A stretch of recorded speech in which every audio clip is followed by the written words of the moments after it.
Live streaming.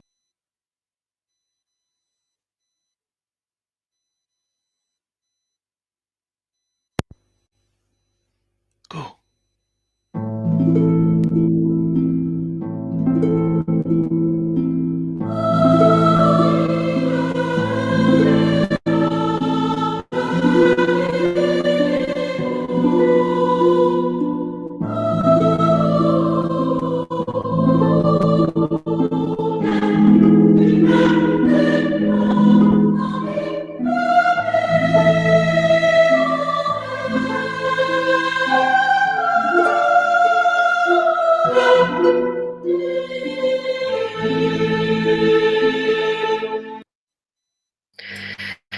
Bonsoir, je suis heureuse de vous accueillir pour cette émission spéciale santé. Mais de quoi parle-t-on? Animée par Agnès, qui a déjà eu le plaisir de vous présenter 2 émissions, une consacrée à la micro-ostéo et l'autre à la méthode Vitose. Je vous informe que le chat est en fonction. Vous pouvez laisser vos témoignages éventuellement et vos questions. Je vous souhaite à tous une très bonne émission et je vous dis à tout à l'heure. Bonsoir Agnès. Bonsoir à tous, bonsoir Armelle. Alors je m'empresse d'ajouter que Isabelle est avec nous et qu'elle témoignera, puisque je crois qu'elle aura quelque chose vraiment d'intéressant à nous partager. Et Isabelle a fait elle-même une émission sur la chaîne d'Armelle qui était consacrée à la Lune. Et c'était fort intéressant. Voilà. Donc, alors nous, pour ce soir, il va être question de la santé, effectivement. Et oui, la santé, de quoi parle-t-on? C'est un peu la question que j'ai envie de vous poser, chers amis.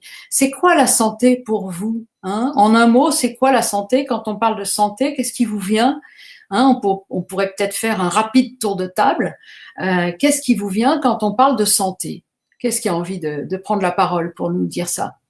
D'être bien, de ne pas avoir de rhume, de pas tomber malade, d'avoir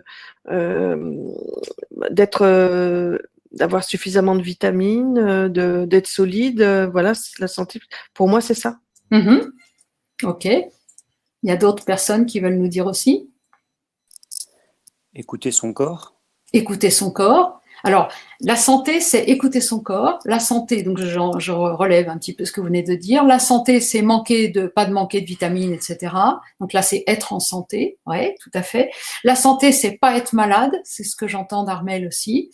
Est-ce qu'il y a d'autres personnes qui ont envie d'ajouter quelque chose? Que c'est que la santé pour vous? On a déjà des éléments. Hein. Alors, mince, j'avais pas allumé le micro. Il n'y a pas de souci. Alors, oui. Bonsoir, c'est Isabelle avec vous. Merci Agnès, merci Armelle, Eric, Manu, je crois qu'il y a Sophie aussi qui est arrivée, qui est là. Donc, moi, j'ai envie de rajouter, oui, forcément, donc la santé, c'est une absence, au-delà de la maladie ou d'infirmité, etc., puisque c'est vrai que la santé, tout de suite, on pense à ça, mais c'est avant tout un état complet de bien-être physique, mental et social aussi, j'ai envie de dire. Ouais. Très, disons, approche très complète, hein, entre vous trois, je crois qu'on a eu 3 intervenants. C'est très, très complet. Déjà, ce que vous dites, est-ce qu'il y a des personnes qui ont envie d'en ajouter un petit peu pendant que je partage mon écran?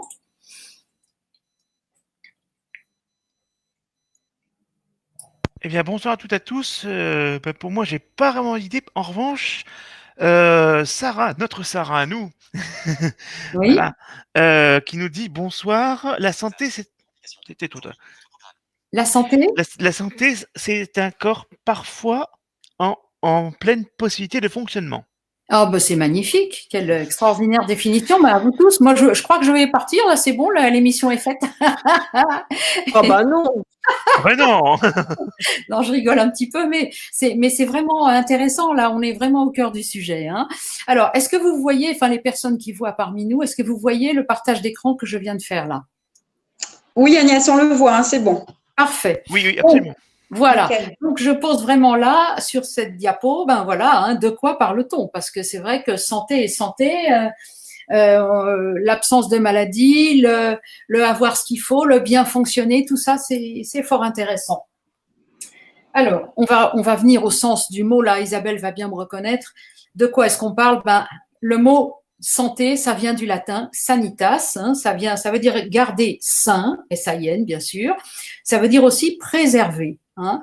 Et l'adjectif qui correspond, c'est un mot qu'on entend tous les jours, 50 000 fois par jour, c'est le mot sanitaire. Voilà. Donc, quand on parle de sanitaire, on parle de quelque chose qui se rapporte à la santé. Alors, pour être en santé, c'est là qu'on va un peu s'interroger.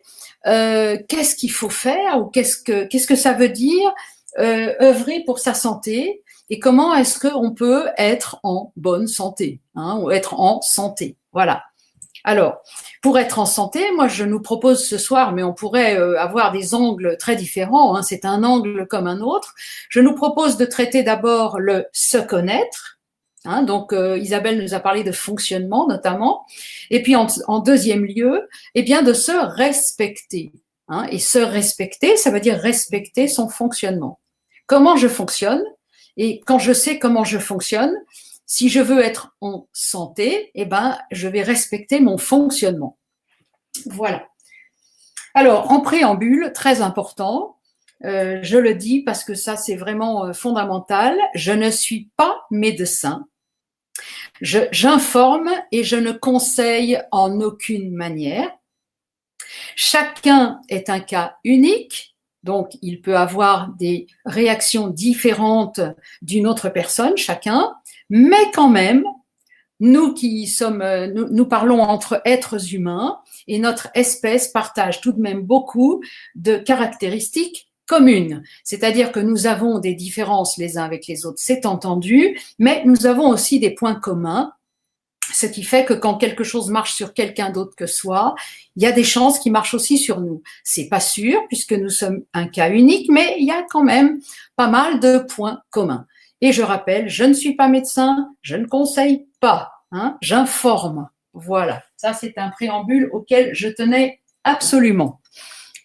Alors, notre premier point, se connaître. Et connaître son fonctionnement, comme nous l'a dit Isabelle. Mais pour ça, comment on fait pour connaître quelque chose? Il faut l'observer. Il faut observer la chose qu'on veut connaître.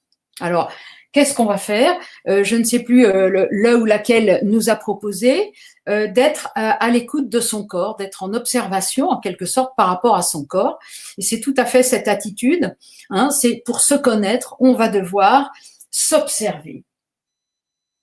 Et se connaître et s'observer, on va s'apercevoir que quand on va bien, quand on est bien, quand on est en bonne santé, quand on se sent en santé, on pourrait dire, on est libre. On est libre dans notre corps. On veut lever son bras, on lève son bras. On veut se lever de sa chaise, on se lève de sa chaise. On veut, je ne sais pas, aller courir, on peut courir. On veut marcher, on peut marcher. Voilà. Et il y a parmi nous des personnes qui voudraient bien pouvoir marcher et qui ne le peuvent pas ou qui sont très très gênées. Hein, elles savent bien de qui je parle. Voilà. Donc ça, c'est une entrave à la liberté. Donc la santé et la liberté ont certainement quelque chose à voir ensemble. Quand je vais bien, je suis libre dans mon corps. Mais aussi, je suis libre dans ma tête. C'est-à-dire que je n'ai pas des pensées obsédantes qui m'empêchent de voir ce qui se passe autour de moi, qui m'empêchent de remercier quelqu'un qui m'a fait quelque chose de gentil, qui a dit quelque chose de gentil ou n'importe. Parce que, voilà, j'ai des pensées, je suis calme, je suis tranquille, je suis dans la paix. Quand je suis en bonne santé aussi dans ma tête. Hein. Donc, je m'observe, je vois que quand je suis bien, c'est que je suis libre dans mon corps, mais aussi je suis libre dans ma tête. Alors, quand je m'observe, je me rends compte que quand j'ai mal aux pieds, par exemple, si je dois faire une dissertation de philo en même temps et que j'ai vachement mal aux pieds, ça va être compliqué. J'ai une rage dedans, je dois aller faire des courses. Oh là là là là là là, va falloir se lever, va falloir sortir et j'ai mal aux dents. Ça veut dire que quand j'ai mal quelque part, ça a une influence sur autre chose. soit sur ma capacité de raisonnement. Je parlais de la dissertation de philo. Alors, il y en a qui vont me dire autour de la table que peut-être que même sans avoir mal aux pieds, la disserte de philo, ça va peut-être être compliqué. Mais prenez n'importe quoi, le jardinage, que moi, je ne sais pas faire. Je vais pas aller jardiner si j'ai une rage dedans. Ça va être très compliqué. Voilà. Ça veut dire que quand je suis atteint quelque part, que je suis pas bien quelque part, tout mon être, en fait, est atteint. Je suis globalement atteint quand il y a une partie locale de mon être qui ne va pas bien, qui a mal, qui a une douleur, qui a une souffrance. Pareil, si j'ai, je sais pas moi, il y a quelqu'un qui m'a dit un truc pas sympa et que ça me prend la tête, dans le même temps, il se pourrait bien que j'ai des douleurs dans mon corps en même temps. Ça serait pas étonnant, ou que je me sente fatiguée, ou etc. Donc, quand je m'observe, je me rends compte que mon approche de moi-même, si elle n'est pas globale, je vais pas vraiment me connaître. Alors, je vais pouvoir me approcher, disons, mon être et m'observer dans cette globalité. Et là, pour ça, je vais avoir des outils. Je vais avoir ma propre observation, bien évidemment. Mais je vais aussi avoir la médecine générale, quand elle est exercée avec intelligence. Et il y a des médecins généralistes intelligents, ça je peux en témoigner, j'en ai rencontré, qui m'ont même sauvé la vie, je peux vous dire. Mais aussi, je peux m'adresser à des techniques ou des approches de santé qu'on appelle holistiques, c'est-à-dire qui prennent en compte tout l'être, pas seulement ma main, mon pied droit, ma main gauche, je ne sais pas, ma dent de sagesse, mais tout mon être dans sa globalité. Donc, je vais avoir la possibilité d'une approche globale avec ce que je viens de dire, médecine ou technique holistique. Et puis, dans certains cas, je serais bien contente d'avoir quelqu'un, dans mon cas par exemple, qui sache comment c'est un œil, qui sache m'enlever la cataracte qu'il y a sur mes cristallins. Là, je vais être bien contente de trouver quelqu'un qui est dans la spécialisation et qui va pouvoir me traiter localement. Donc, j'ai besoin d'une approche globale, mais je n'envoie pas bouler, loin de là, des techniques qui vont être locales, parce qu'en fait, en complémentarité, chacune étant à sa place, je vais y trouver du bénéfice. Je suis un tout. Je me suis rendu compte que quand je suis atteint quelque part, tout mon être est atteint. J'aurai donc cette approche globale. Mais quelquefois, on va voir plus loin comment ça se produit, il arrive que localement, j'ai un souci et je serai bien heureuse que quelqu'un soit capable d'intervenir sur moi localement. Ou moi-même, je peux me mettre de la pommade sur un bouton, sur la peau par exemple. Là, c'est moi qui interviens localement.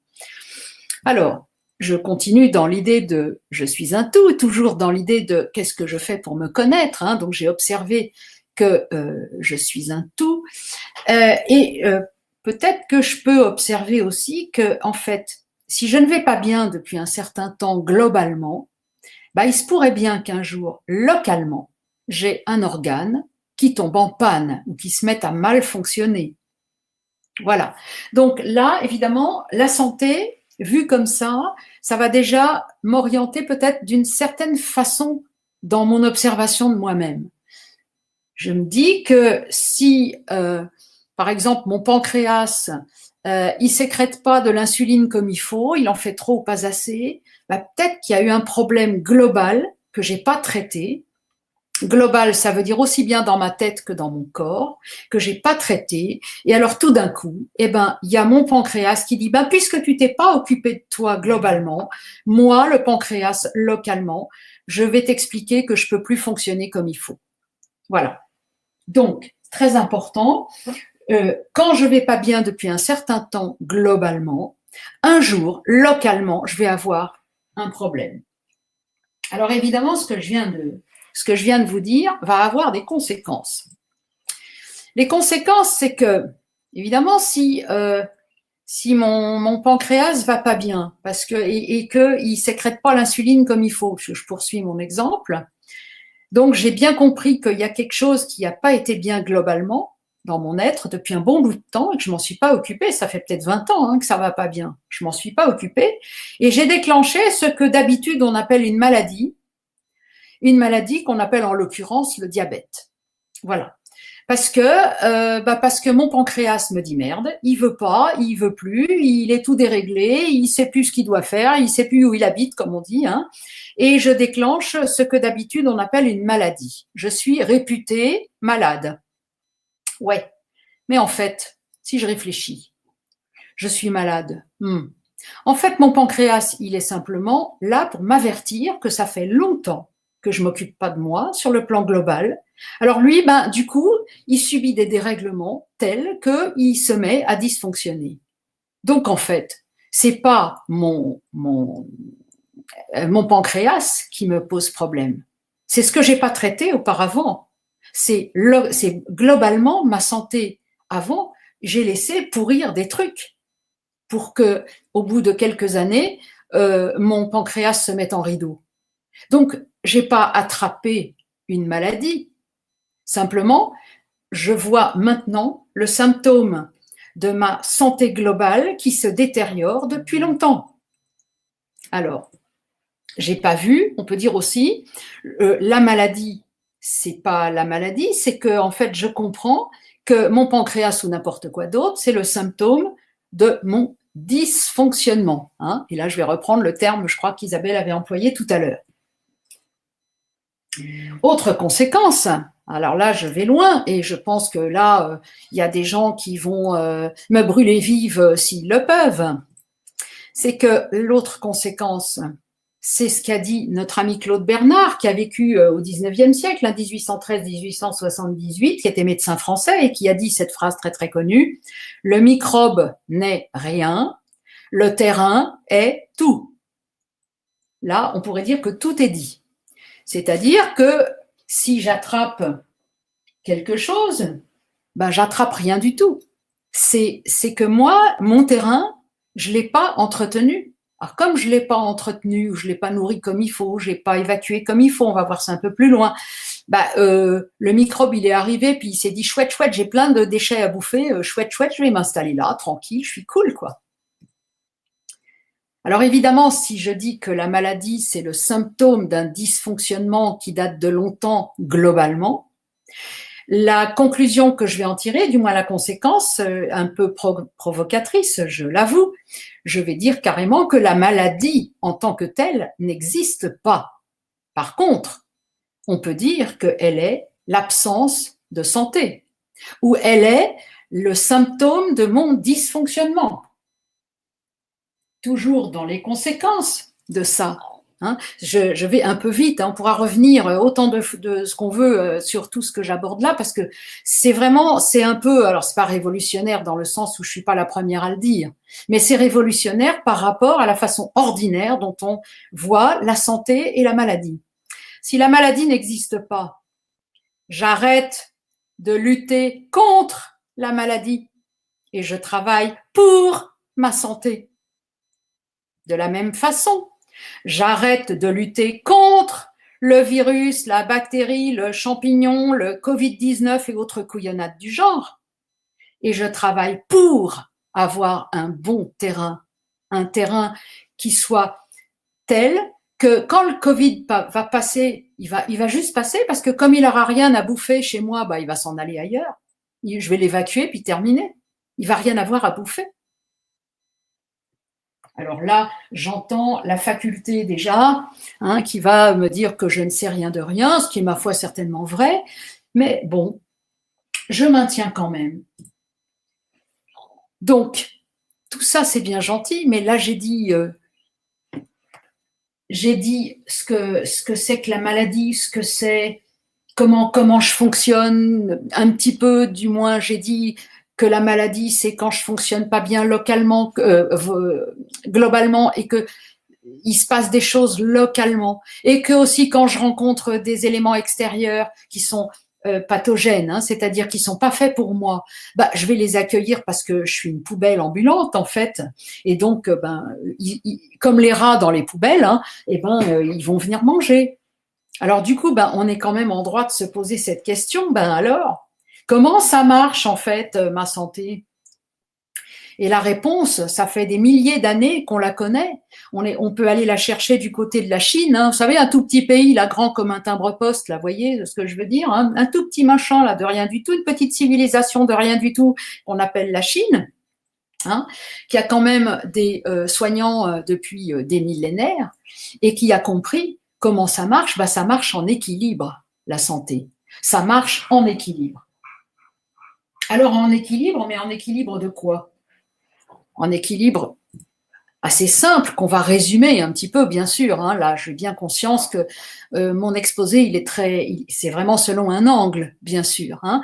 Mais l'équilibre, par exemple, ça va être, je me nourris, ok. J'évacue des déchets, ok. C'est normal, c'est comme ça que je fonctionne. Donc, mon équilibre, c'est quoi? Ben, c'est l'équilibre entre ce que j'ingurgite, les déchets que je vais évacuer. Si c'est équilibré, s'il n'y a pas plus de déchets que de bonnes choses dans ce que je mange, mais au contraire, s'il y a plus de bonnes choses que de déchets dans ce que je mange, ma santé, c'est-à-dire mon fonctionnement, il va pas être le même. Évidemment, il va pas être le même. On parle donc d'équilibre.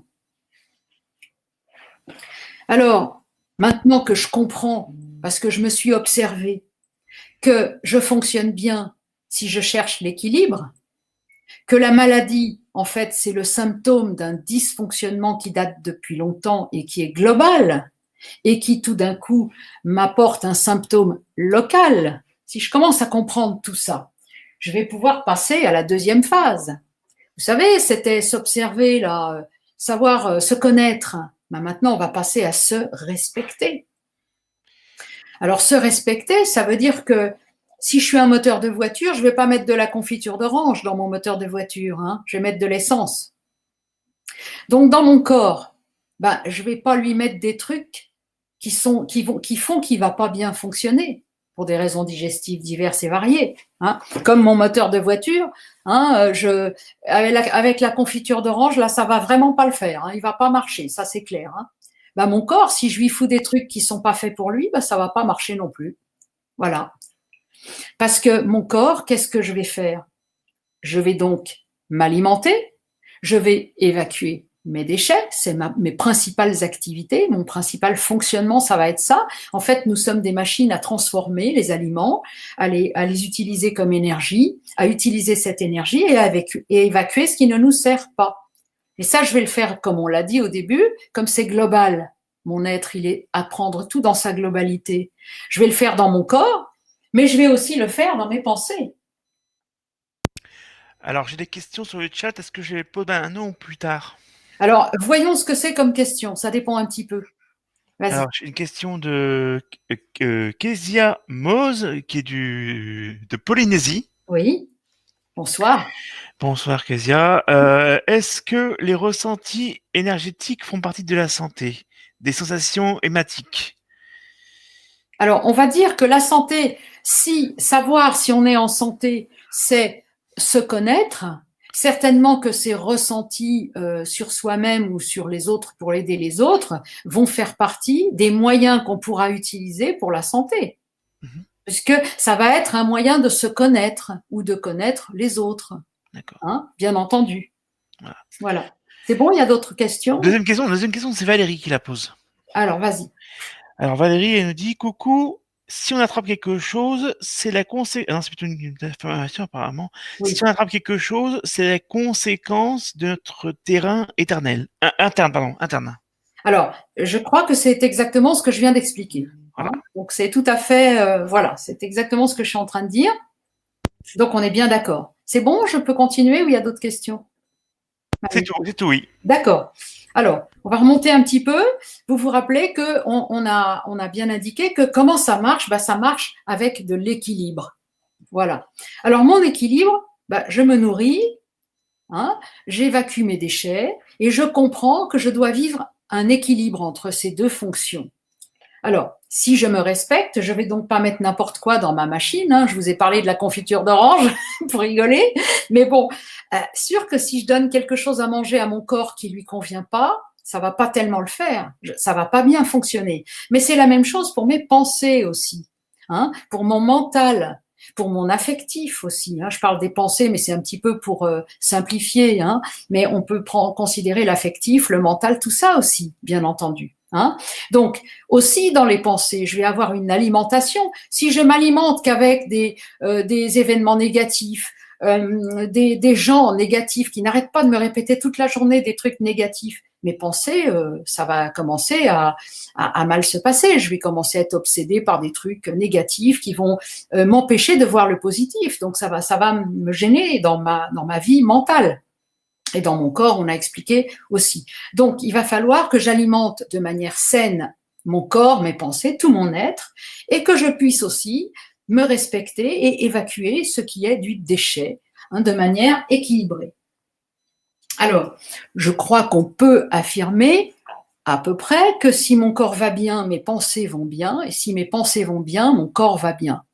Alors, c'est peut-être un petit peu à l'emporte-pièce, mais je pense qu'on peut en garder l'esprit de cette affirmation, il me semble. Voilà.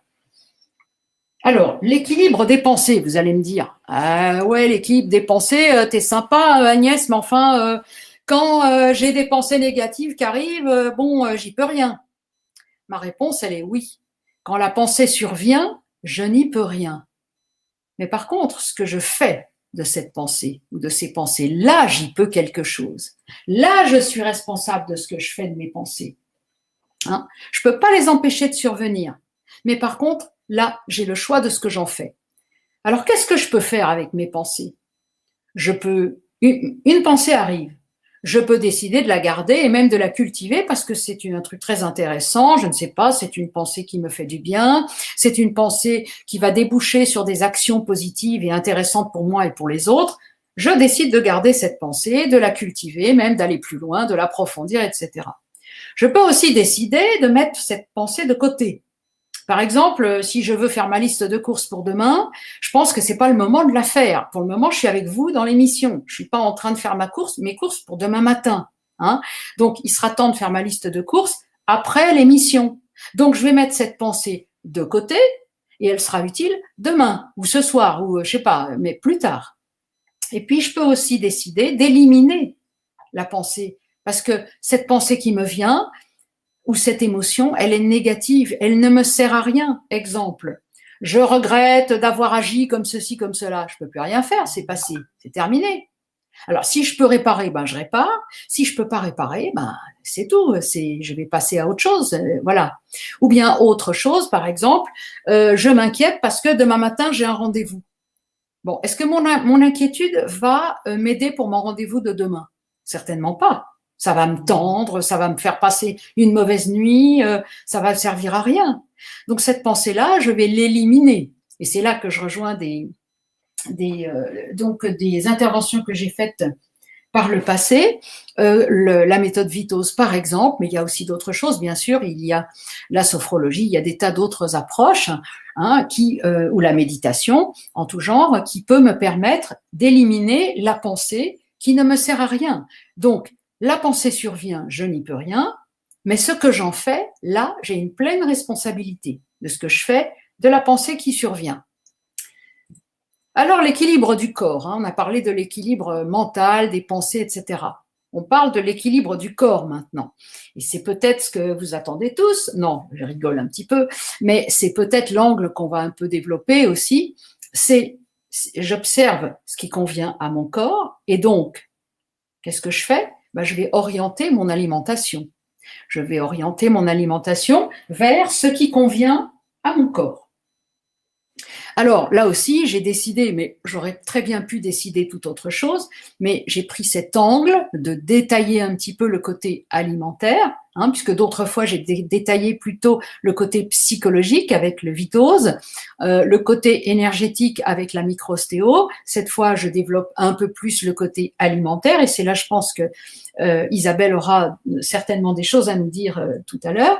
Donc, puisque je cherche l'équilibre de mon corps pour qu'il soit en santé, je décide donc d'orienter mon alimentation d'une certaine façon.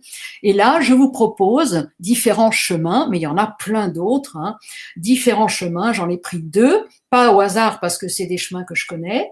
J'en ai pris 2 qui sont possibles pour orienter son alimentation. Alors, par exemple, je décide de suivre l'approche de Michel Montignac et je dissocie dans un même repas les aliments gras et les aliments sucres ou féculents. Ça, c'est une approche. On peut développer, hein, il n'y a pas de problème à répondre à toutes les questions qui pourront venir sur le sujet ou tout autre d'ailleurs. Et puis la deuxième approche aussi qu'on peut avoir sur le plan alimentaire, ces approches étant complémentaires l'une de l'autre, on peut décider de manger des aliments le moins transformés possible.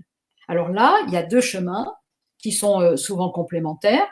Je peux aller vers le crudivorisme, hein, je vais manger du cru, ou je peux aller vers du paléo, hein, comme on l'appelle, c'est-à-dire on pense manger dans ces cas-là à peu près comme les êtres humains mangeaient il y a des milliers d'années. À peine on cuisait les aliments et on cueillait des fruits et on trouvait des légumes, enfin un petit peu à l'état sauvage. Voilà, et on mangeait comme ça. Donc, on a ces deux approches, crudivorisme, paléo. Alors, ce que je voudrais surtout qui soit vraiment au cœur du message de ce soir, si toutefois j'ai un message à donner, c'est que l'approche de la santé, en tout cas telle que je vous la présente ce soir, et celle à laquelle je crois vraiment, c'est une approche fonctionnelle, c'est-à-dire que si je fonctionne bien, je suis en santé. Quand je suis pas en santé, c'est que je fonctionne pas bien.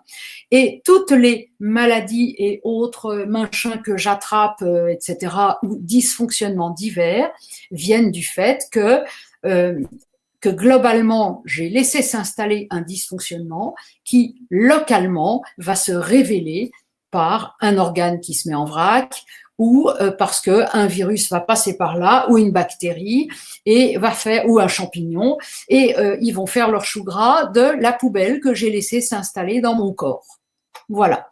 Donc c'est l'essentiel du message. Maintenant, je mets juste pour la diapo suivante, il s'agit de références que je vous propose d'aller voir. Donc, je vais juste les commenter, mais elles sont sous la vidéo hein, que vous avez sur YouTube. Alors, donc, j'ai évoqué Michel Montignac et son approche de l'alimentation, Maigrir en faisant des repas d'affaires. C'est le livre qu'il a écrit dans les années 80, qui a été réédité dans la collection J'ai lu, Poche, en 2003. Ce livre, il m'a beaucoup apporté à une époque où je travaillais en province et j'habitais à Paris, enfin en région parisienne, et donc je mangeais tout le temps hors de chez moi. Et je grossissais parce que je mangeais n'importe ce qu'il y avait comme ça dans les brasseries, tout ça. Donc j'ai lu ce bouquin en me disant, mais nom d'un chien, s'il a moyen, lui, de perdre du poids ou d'avoir un poids raisonnable en faisant des repas d'affaires, il doit y avoir quelque chose d'intéressant. J'ai lu ça et j'ai trouvé, en effet, cette façon d'aborder les choses en dissociant sucre et gras au même repas. Je continue dans mes références. Deuxième référence, le site de Thierry Casasnovas, que je trouve extrêmement intéressant, qui est très décrié, mais ça m'est bien égal, je ne vous le cache pas, qui s'appelle regenère.org. Hein, il y a tout ça sous la vidéo, ne vous inquiétez pas avec les liens et tout ça. J'ai énormément appris sur le crudivorisme, sur le paléo, sur la conception de la maladie. Qu'est-ce que c'est que la maladie? Est-ce que ça existe ou est-ce que ça n'existe pas, etc. Ce site est une véritable mine d'or. Il y a énormément de vidéos, donc c'est très facile d'y voir et d'apprendre beaucoup de choses. Alors, troisième référence, plus récemment, j'ai vu un documentaire qui s'appelle Mal traité, mal en un mot, M-A-L, et puis traité au pluriel. C'est un certain Alexandre Chavouet qui a fait cette vidéo avec des médecins, etc., qui interviennent, hein, c'est diffusé par la Fondation Hippocrate à Lausanne, en Suisse, donc, et ça date de 2020. Et dans cette vidéo, globalement, mais je vous invite vraiment à la visionner, cette vidéo nous propose autre chose que vaccin ou traitement pur et dur contre, par exemple, le Covid-19. Et bien là, on parle plus de contre le Covid-19, on parle de comment je soigne le terrain pour que le Covid ne soit qu'en passant. Eh bien, je peux prendre de la vitamine D, de la vitamine C, du zinc. Hein, ils évoquent dans cette vidéo des tas d'études qui ont été faites et qui montrent que ces trois éléments, entre autres certainement, jouent un rôle très important dans le terrain au niveau du système immunitaire. crois que le Enfin, professeur Raoult en parle aussi. bien sûr, bah oui, voilà. Hein, là, je parle de cette vidéo parce que voilà, mais il y a des tas de références, bien sûr, Armel, hein, tout à fait. Et on pourrait, et on va certainement parler beaucoup de tout ça, des recherches de Raoult, du travail de traitement. Il n'y a pas que le vaccin, contrairement à ce qu'on nous dit à longueur de temps. Alors, simplement, dernière petite référence, c'est un commentaire qui est fait par le journal France Soir sur cette vidéo dont je viens de parler. Et ce commentaire demande notamment, pose des questions indiscrètes aux intervenants médecins de la vidéo dont je viens de parler, en leur disant par exemple, est-ce que vous avez des interférences avec des laboratoires pharmaceutiques? Voilà. Donc, ça met les choses à nu parce que, comme chacun sait, eh bien, un propos ne doit pas être sorti de son contexte et il est évidemment essentiel de savoir qui tient le propos tenu. C'est-à-dire, est-ce que la personne qui tient le propos est vraiment indépendante par rapport au sujet qu'elle traite ou bien si elle y a des intérêts à défendre dans un certain sens le sujet ou dans un autre sens le sujet. Voilà pour ça. Bah, écoutez, pour tout de suite, c'est tout l'exposé que je voulais faire. Je ne sais pas si Isabelle aurait envie maintenant de nous parler de son expérience de fonctionnement, d'alimentation, voilà. Je ne sais pas si tu as envie d'intervenir maintenant, Isabelle, par exemple. Oui, oui, bien sûr, pas de souci. Par contre, juste peut-être voir s'il y a des questions avant au cas où, Manu, ou pas. Ouais. Manu, ou bien d'autres personnes autour de la table. Alors, pour l'instant, Oui, non. Eric, C'était bienvenu quand même les deux personnes qui sont venues Bien sûr. entre-temps. Merci beaucoup. On m'a souhaité la bienvenue à Montréal Catherine, à Valérie qui va nous, qui dit qu'elle nous laisse parce qu'elle est fatiguée. La pauvre, merci oui. beaucoup à elle d'être venue. C'est vraiment super gentil. Ouais. Et merci à tous d'être venus, toutes les personnes d'être venues. Voilà. Mm-hmm. Donc, voilà. Et bienvenue aux nouvelles personnes qui sont arrivées, dont j'ai oublié le nom. Attends, je vais te dire le nom. C'est Kezia Moz. Oui, qui était de Polynésie.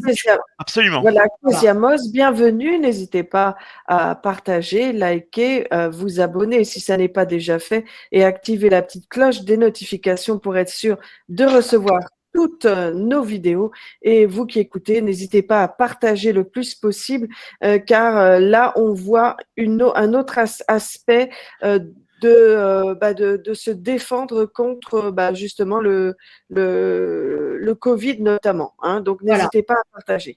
On ne se défend plus contre rien, mais on travaille son terrain. Voilà. Parce qu'en fait, le Covid, quand il s'installe et que ça tourne mal, il est simplement le révélateur de l'état réel du terrain. Voilà. Hein. Alors, bien sûr, on va me dire, ouais, mais enfin, il y a toujours eu des pestes, etc. Bien sûr, il y a un certain niveau, on va dire, de toxicité auquel on n'est pas préparé parce qu'on n'a pas les anticorps, parce qu'on n'a jamais rencontré cette toxicité-là.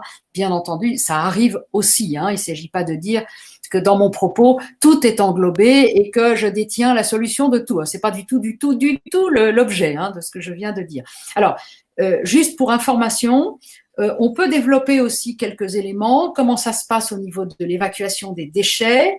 On peut parler en détail des deux régimes alimentaires, enfin pas, j'aime pas trop régime alimentaire d'ailleurs, c'est plutôt des hygiènes alimentaires que j'ai évoquées. Attendez, j'arrive, voilà, ça va pas tarder, voilà, tac, j'arrive, voilà, ça c'est, voilà.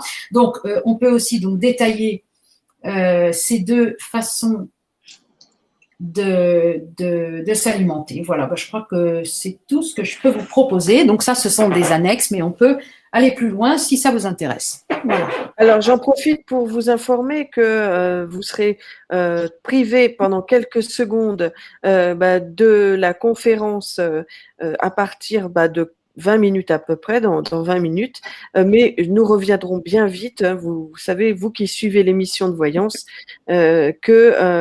eh bien, on est coupé toutes les heures. Hein, donc ça, c'est comme ça, on n'y peut rien. Donc voilà, je voulais vous en informer. Surtout, restez bien à l'écoute. Voilà. Alors, peut-être ce qui est intéressant, peut-être Isabelle, c'est à ce moment-là, je vais peut-être développer les annexes que j'avais faites un petit peu pour donner un peu des éléments un peu plus détaillés pour certains points. Et je pense que sur le dernier point que je vais évoquer, tu vas pouvoir rebondir, je pense. Voilà. Hein, on lance des ballons et puis on rebondit.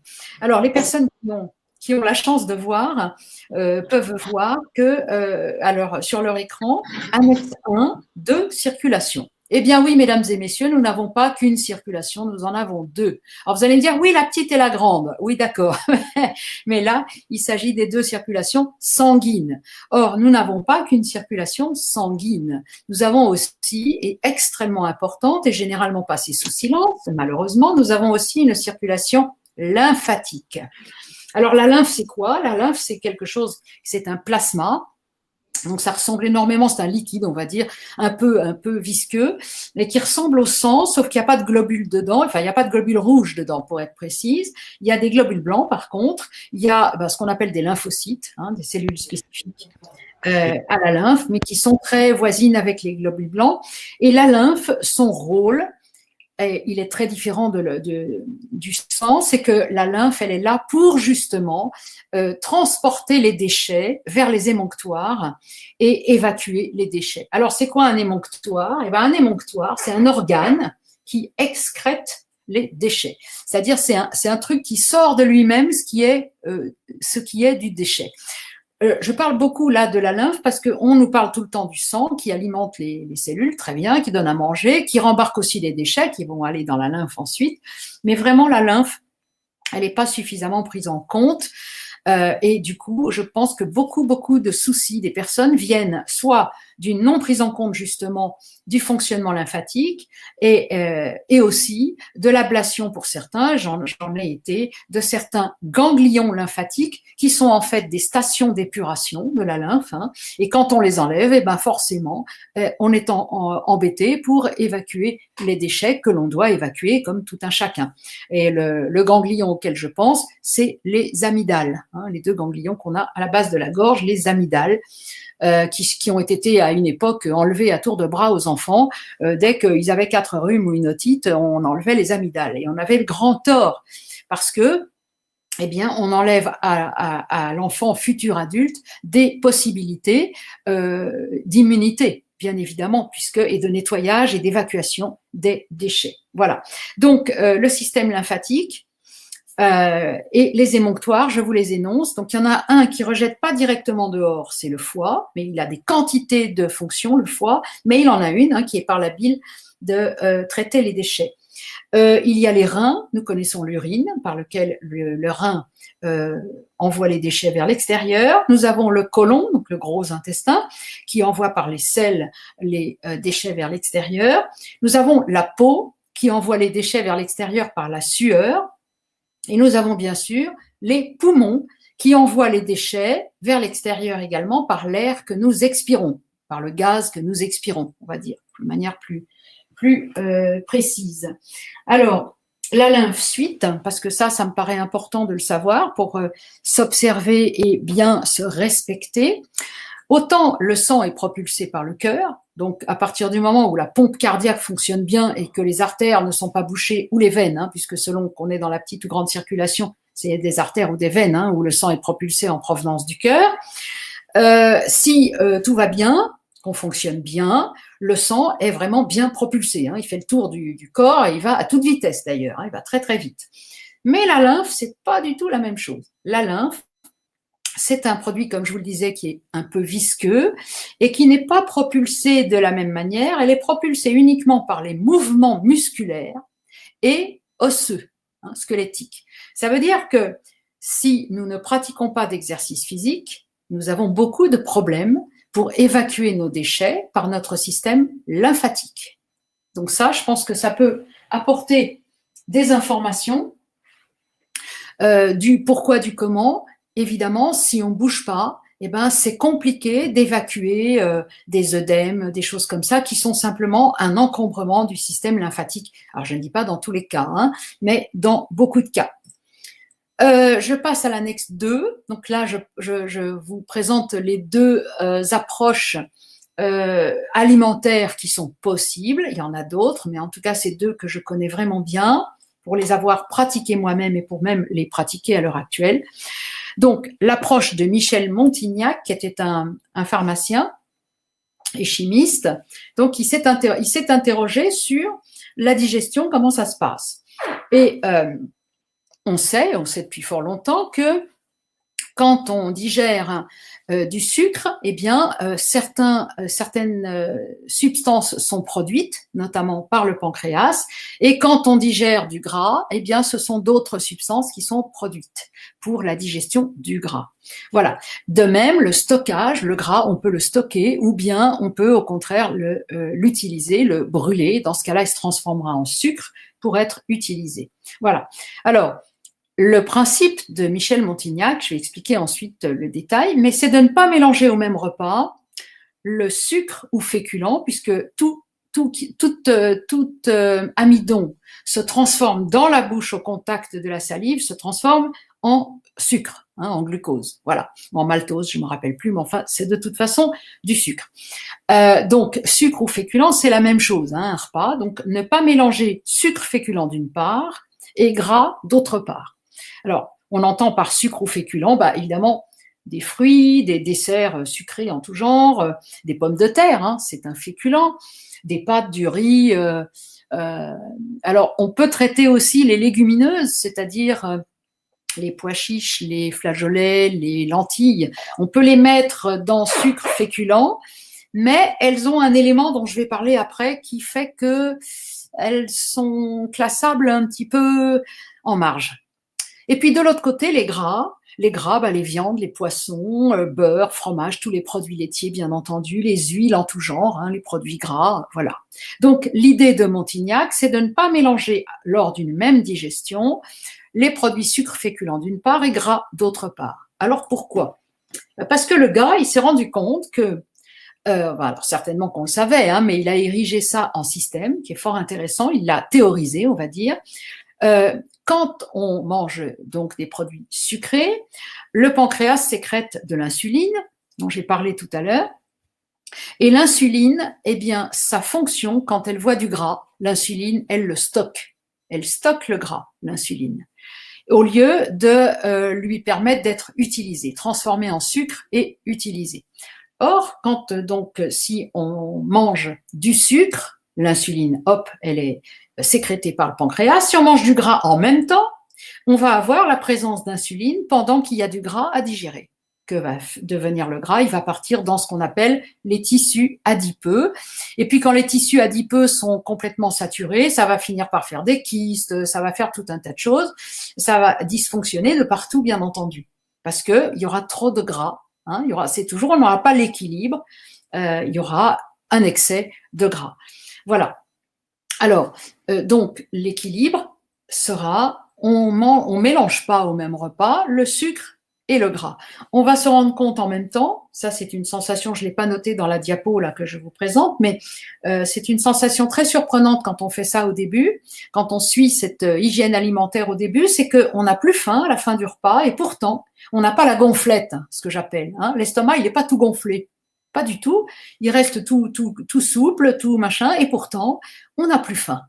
Donc on peut se dire que certainement que être en santé, c'est plutôt d'avoir cette version-là de la satiété, plutôt que d'avoir la satiété avec le gros ventre tout gonflé et en plus d'avoir envie de dormir. Parce que si on a envie de dormir après le repas, c'est bien probablement que notre corps est sollicité de manière exagérée et donc il nous faut nous poser et nous mettre au repos pour que le corps puisse enfin faire son gros travail digestif. Alors, information que j'avais dit que j'allais donner à propos des légumineuses, mais c'est vrai aussi pour les fruits et les légumes, c'est qu'il y a un troisième élément qui s'apparente au sucre, mais qui n'est pas le sucre, gras, donc sucre féculent d'une part, gras de l'autre, mais il y a un troisième élément qui joue dans la digestion, c'est ce qu'on appelle les fibres alimentaires. Les fibres alimentaires, ce sont des éléments chimiques qui ne sont pas digestes, c'est-à-dire on ne peut pas les digérer.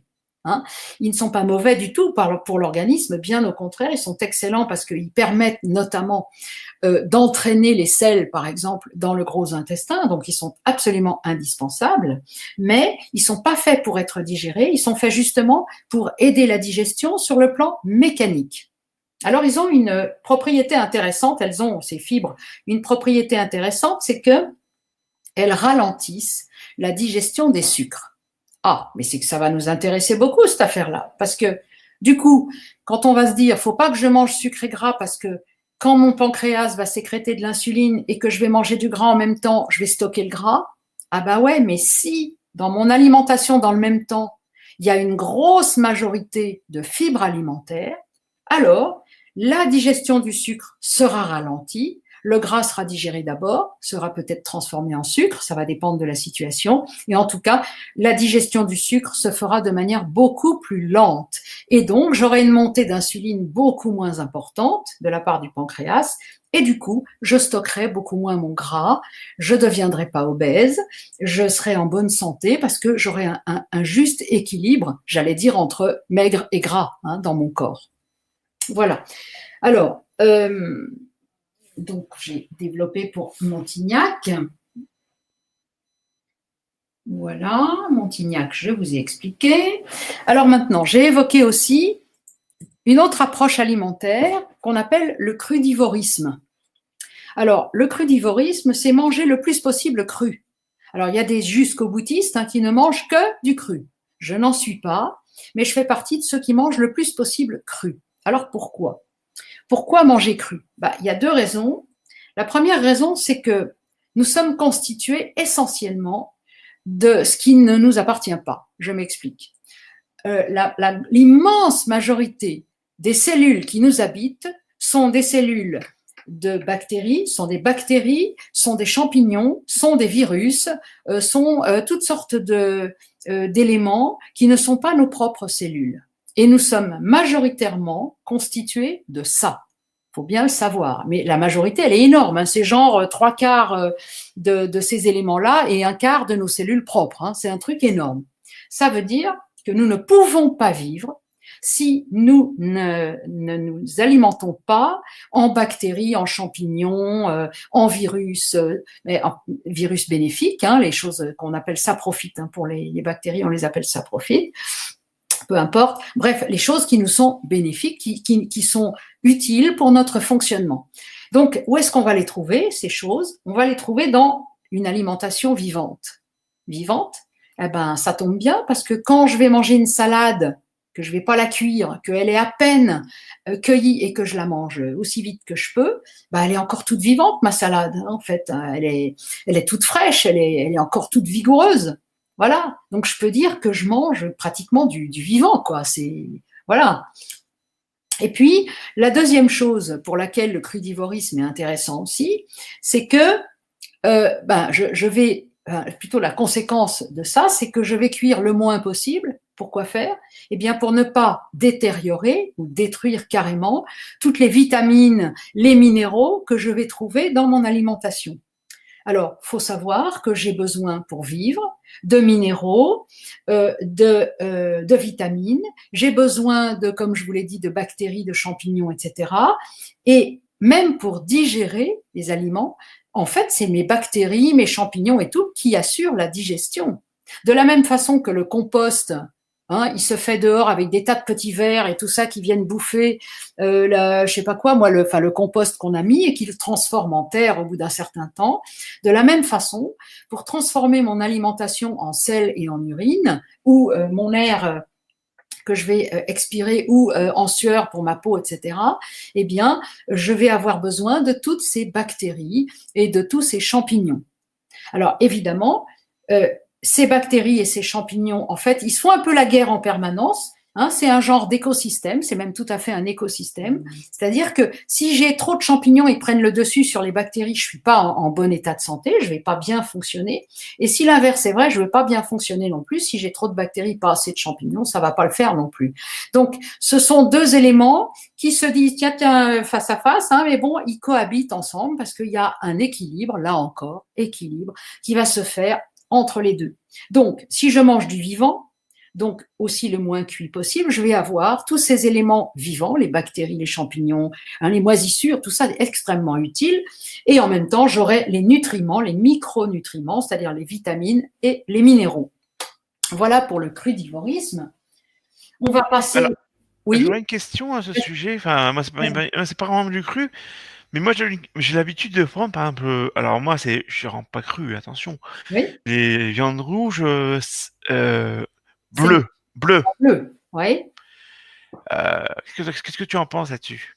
Alors, moi, je dirais que là, ça ressemble un peu au paléo, c'est-à-dire que, mais on va y venir d'ailleurs, c'est D'accord. qu'en fait, bah oui, ce qui est bien dans ce que tu fais avec la viande bleue, c'est qu'il y a une grande partie de la viande qui est crue, donc tu vas bénéficier d'énormément d'organismes vivants, que si tu cuisais ton steak à fond et qu'il était complètement, bien cuit ou carrément semelle, eh bien, tous ces éléments-là sont détruits.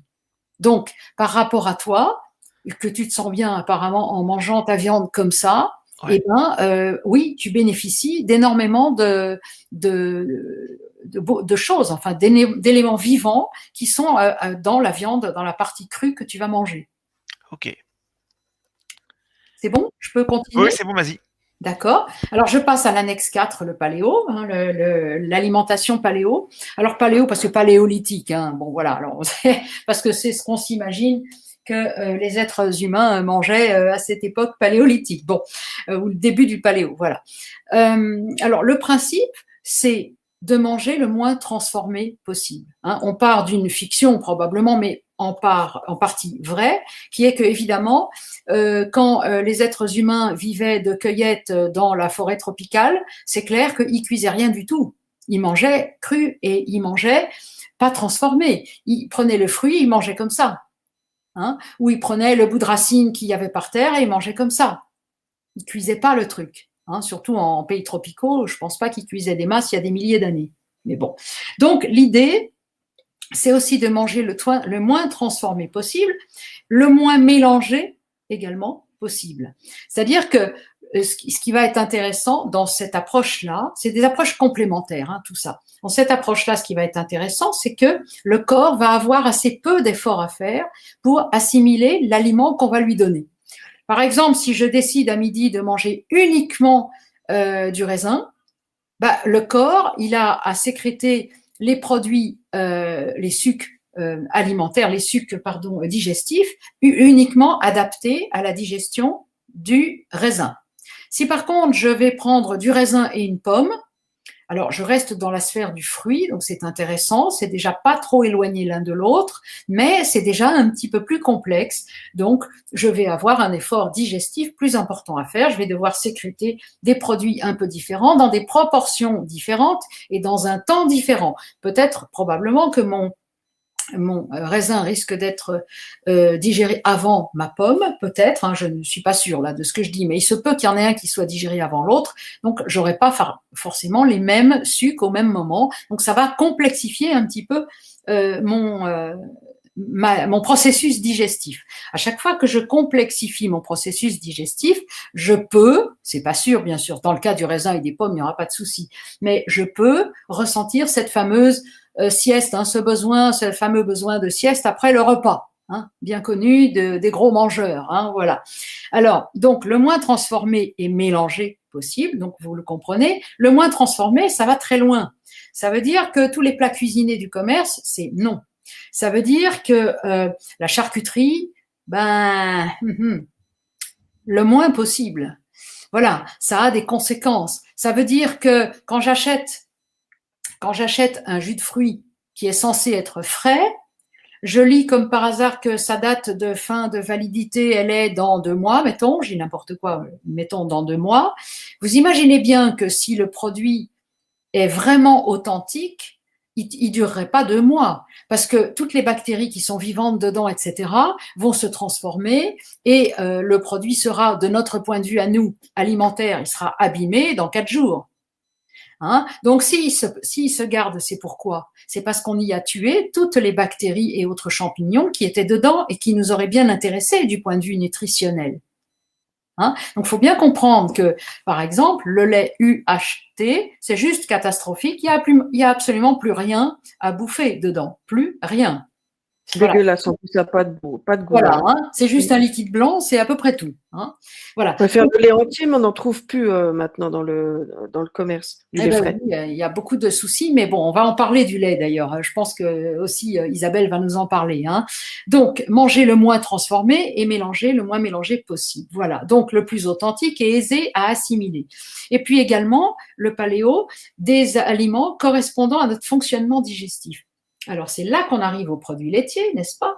c'est que nous savons, ça c'est de la science, hein, c'est pas moi qui l'invente, que quand nous digérons, nous fabriquons des enzymes. Un enzyme, hein, c'est un produit qui vient dissoudre la molécule, qui vient casser, on va dire, la molécule alimentaire. Hein, c'est quelque chose qui permet de digérer et de transformer la molécule alimentaire, le produit alimentaire. Or, nous savons qu'à partir de l'âge de 4 ou 5 ans, nous ne disposons plus, à quelques très rares exceptions près, il y a des gens qui en disposent encore, mais c'est très rare, nous ne disposons plus des enzymes qui nous permettent de digérer le lait et tous les produits laitiers, animaux bien sûr. Hein. Donc, même le lait de notre maman, passé l'âge de 3-4 ans, il serait plus digeste pour nous, même si elle en avait encore. Hein. Par contre, les 3 premières années, on peut très bien boire le lait de notre maman sans aucun inconvénient, tout en diversifiant l'alimentation petit à petit à mesure qu'on grandit. J'ai des amis qui ont pratiqué ça sur leurs 3 enfants, aucune maladie infantile, rien du tout, enfantine, pardon, rien du tout, des enfants qui sont, les 2 enfants sont en parfaite santé. Voilà, par exemple. Hein. Donc, évidemment, interrogation concernant le lait. Le lait, c'est un peu la confiture d'orange que je proposais de mettre dans le moteur de voiture tout à l'heure. Alors, qu'est-ce qui se passe quand on bouffe quelque chose qui n'est pas fait? Et pourquoi on n'est pas fait? Eh ben, on va s'encrasser. Hein, c'est que si vous foutez la confiture d'orange dans le moteur, alors là, il va carrément s'arrêter. Hein, mais imaginons que vous en mettiez un petit peu dans l'essence, au bout d'un moment, le moteur va être... Hein, c'est que si vous foutez la confiture d'orange dans le moteur, alors là, il va carrément s'arrêter. Hein, mais imaginons que vous en mettiez un petit peu dans l'essence, au bout d'un moment, le moteur va être complètement encrassé. Live streaming direct. Alors, nous reprenons le live. Je vous demande quelques instants de patience. Voyance en direct, ligne verticale, streaming en direct. Voyance en direct, ligne verticale, Gitchrome, une nouvelle fenêtre. Fermée. Cet onglet utilise votre caméra ou votre micro. Retour. Avancer. Actualiser. Afficher des informations. Voyance en direct, ligne verticale, signé. Ordinaire. Les 3 éléments de plus. Vous voulez par ignorer, rétablir le son. Voyance en direct. 4. 9. HTTP. Basculer de pellicule. IE. Alors, A. SV. bon, alors, ça fait quoi? Oui. Oh là là. Quitter la conversation. Activer, désactiver la vidéo. Activer, désactiver, inviter des participants. Option de activer, désactiver le menu d'action supplémentaire. Sélectionner, activer, désactiver le menu d'action supplémentaire. Bouton de basculement. Diffusion en direct. Liste menu. Sélectionner diffusion en direct. Bouton de basculement. Démarrer la diffusion. Chrome, une nouvelle fenêtre. Navigation rappeler diffusion en direct. Choisir un flux en direct. Appuyer. Choisir un menu. Menu 5 éléments niveau. La santé. Mais de quoi appuyer. La santé. TWPQX G5RG72D. Démarrer la diffusion en direct. Appuyer. Démarrer la diffusion en direct. Lancement du direct. Live. Vous voulez parler? Votre micro est. Vous voulez parler? Vous voulez parler? Eh bien, nous reprenons le direct. Votre micro. Oui. Donc, allez-y quand vous voulez. Drapeau. Rétablir le son. Est-ce que vous m'entendez? C'est bon sur YouTube? Oui. Alors. J'attends le signal de Manu parce que le visuel sur YouTube ne sera pas tout à fait en synchronisation, mais tu peux toujours continuer à parler, Agnès. Bah, si on l'entend pas sur YouTube, c'est embêtant. On va entendre parce que j'ai mis mon haut-parleur, donc on va entendre. C'est juste le fait qu'on ne te verra pas. D'accord. Jusqu'à ce que tu sois synchronisé avec YouTube. D'accord. Alors, mon propos était de dire qu'il y a certains aliments, un peu comme la confiture d'orange dans le moteur, qui ne sont pas faits pour nous ou qui sont faits pour nous à un certain âge, mais qui ne le sont plus à partir d'un certain âge. Pourquoi? Eh bien, parce que nous ne fabriquons plus les enzymes nécessaires pour leur digestion. Alors, la question que je venais de poser, c'était, et alors, qu'est-ce qui se passe quand nous ingérons de manière très répétée des aliments que nous ne pouvons pas digérer? Eh bien, il se passe la même chose que dans un moteur de voiture. Si vous mettez un petit peu de confiture d'orange au milieu de l'essence, hein, l'essence c'est parfait, très bien, mais la confiture d'orange, au bout d'un moment, le moteur va s'encrasser. Eh bien, c'est exactement ce qui se passe. Nous nous encrassons et comme vous vous souvenez, le début de cette rencontre, je vous disais que on s'observe et qu'en s'observant, on remarque que nous sommes une globalité et que quand au bout d'un certain temps, quand globalement nous dysfonctionnons, au bout d'un certain moment, un organe localement se met à dysfonctionner. Donc, nous allons avoir, avec les produits laitiers, par exemple, beaucoup de soucis si nous continuons d'en ingérer pendant des années.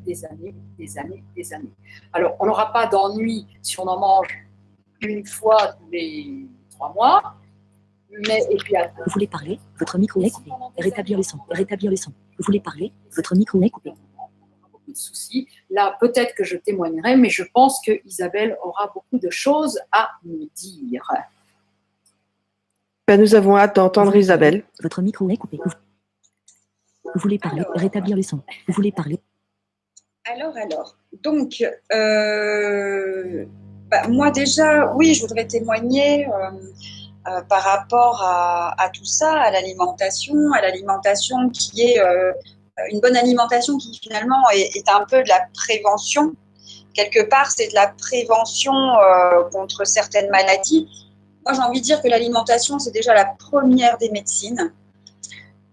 Des repas variés, des repas équilibrés, je pense que c'est vraiment le meilleur moyen de protéger son corps contre justement ces maladies. On parle de cancer. Pardon d'intervenir, mais j'essaye de travailler les esprits pour arrêter de réagir contre quoi que ce soit. Pardon d'intervenir, mais j'essaye de travailler les esprits pour arrêter de réagir contre quoi que ce soit. Donc on n'est plus contre les maladies. On n'est plus contre. On travaille le terrain pour que les maladies ne s'installent pas ou pour que les éléments extérieurs… Voilà. Alors, voilà. Donc moi justement, je voudrais venir à ça. Donc par rapport à l'alimentation, justement, on parle de cancer, de diabète, d'Alzheimer, d'obésité ici sur ce dernier siècle. Justement, pourquoi?